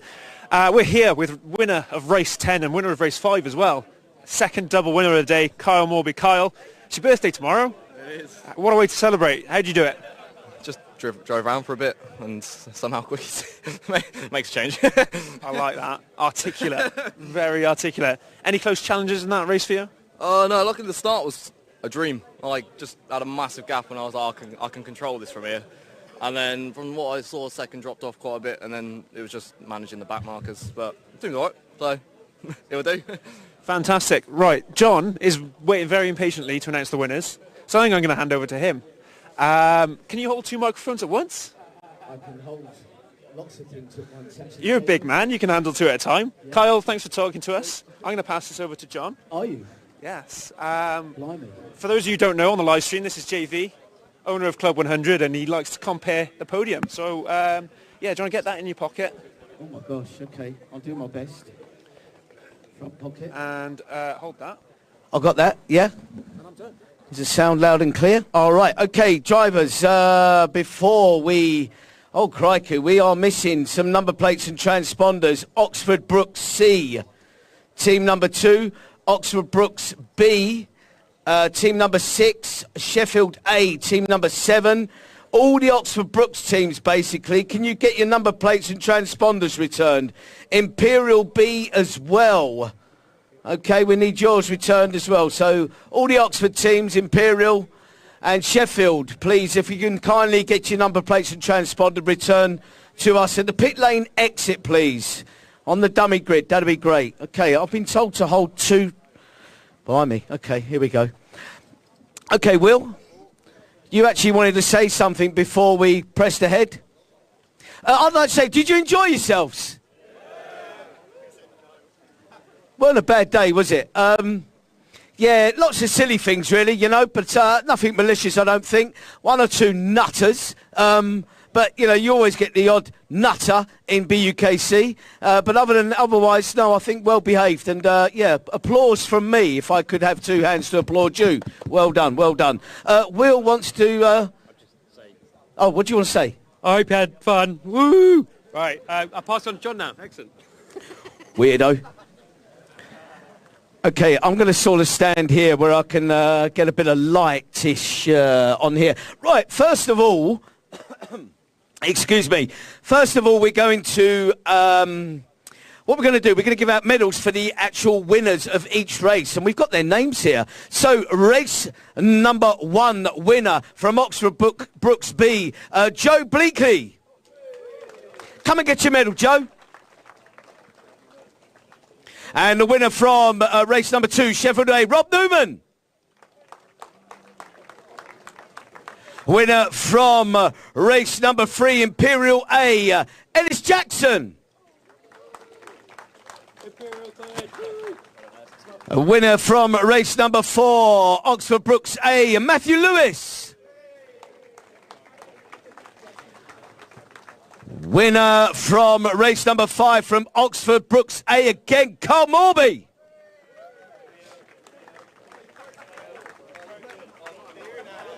He's broken it. Will he choose? Dropped the medal and it broke. Oh, man. Give him the ribbon. It's behind your foot.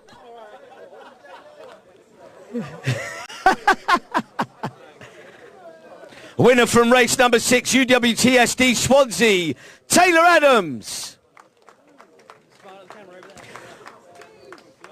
Winner from race number 7, Southampton A, Rory Gills. Well done, Rory. A winner from race number 8, Oxford Brooks B, Piers Pakenham. Winner from race number 9, Oxford Brooks A, Matt Lewis. Again. And winner from race number 10, Oxford Brooks A, Carl Morby.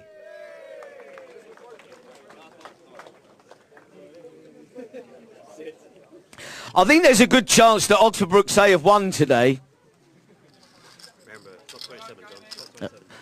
All right, so how many qualify? 27 teams qualify. And yeah, this is how it went. Yeah, these are all points added up. Obviously, you get to drop 2 out of the 10 races, I believe.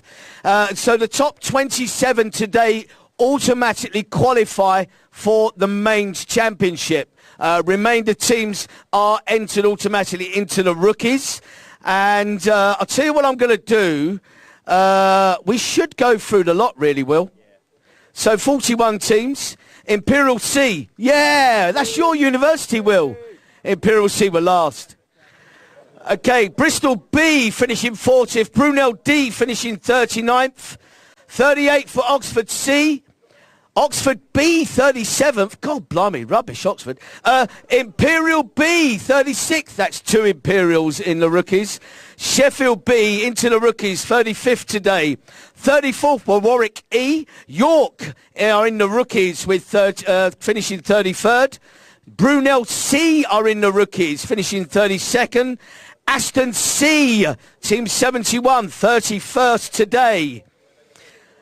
Now then, this is where it gets tight. Warwick C, you're in the rookies, finishing 30th today, as are Warwick D, finishing 29th.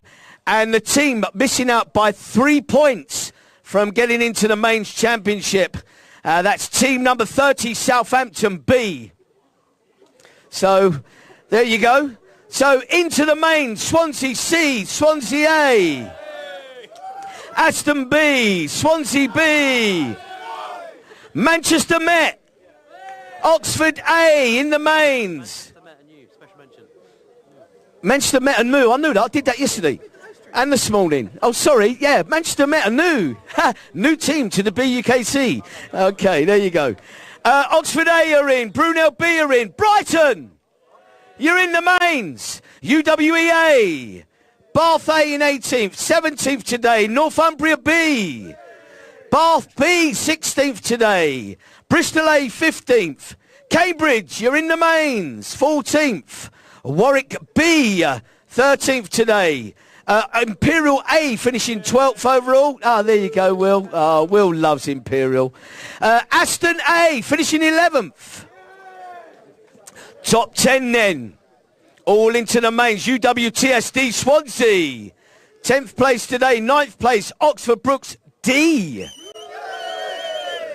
Well, 8th place went to Northumbria A. Nice one, boys. Brunel A, 7th. 6th place went to Oxford Brook C. All right. 5th place, Sheffield A. Yeah, all right, yeah. Okay, 4th place today, team number 16, Warwick A.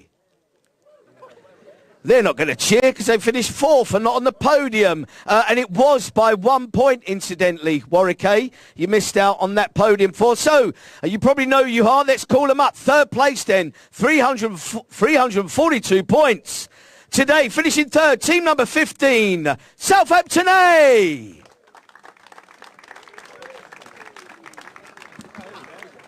All one of you. Oh, here they are. Actually, no.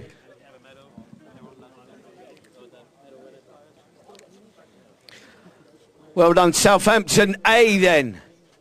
351 points indeed, the top 2 divided by 1 solitary point. 351 points going to our runners-up today. And into the mains they go. Team number 11, Brooks B.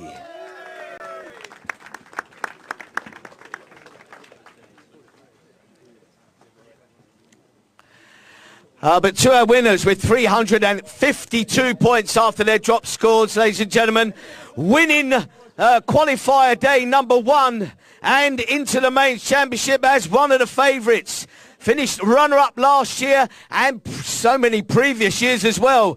Can they do it again? But they've won today though. Team number 2, Oxford Brooks A.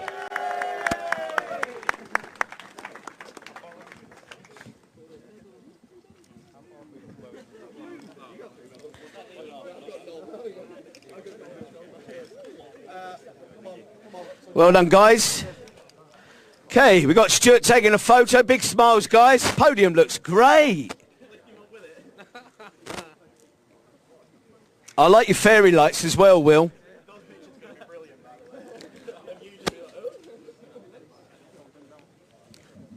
We all done? All good? Another round of applause, our top 3, ladies and gentlemen. Cheers, guys. Well done, everybody. Okay, and it's a... anything more, Will? Listen, have a great Christmas and New Year, everybody. Enjoy your festivities, and we're going to see you at round number 1 at Buckmore Park. Right at the end of January, 31st of January for the mains, 1st of February for the rookies. Hope you've enjoyed your day. Please don't forget to return all your bits and pieces that belong to us. There is a Sparco crash helmet that's been found as well, if anyone's lost that. Other than that, take care, a safe journey. Thank you very much and good night. Thank you. Thank you, mate. Well done. So, JD, can I just quickly check where Swan... Take it away, mate. The transponder and then...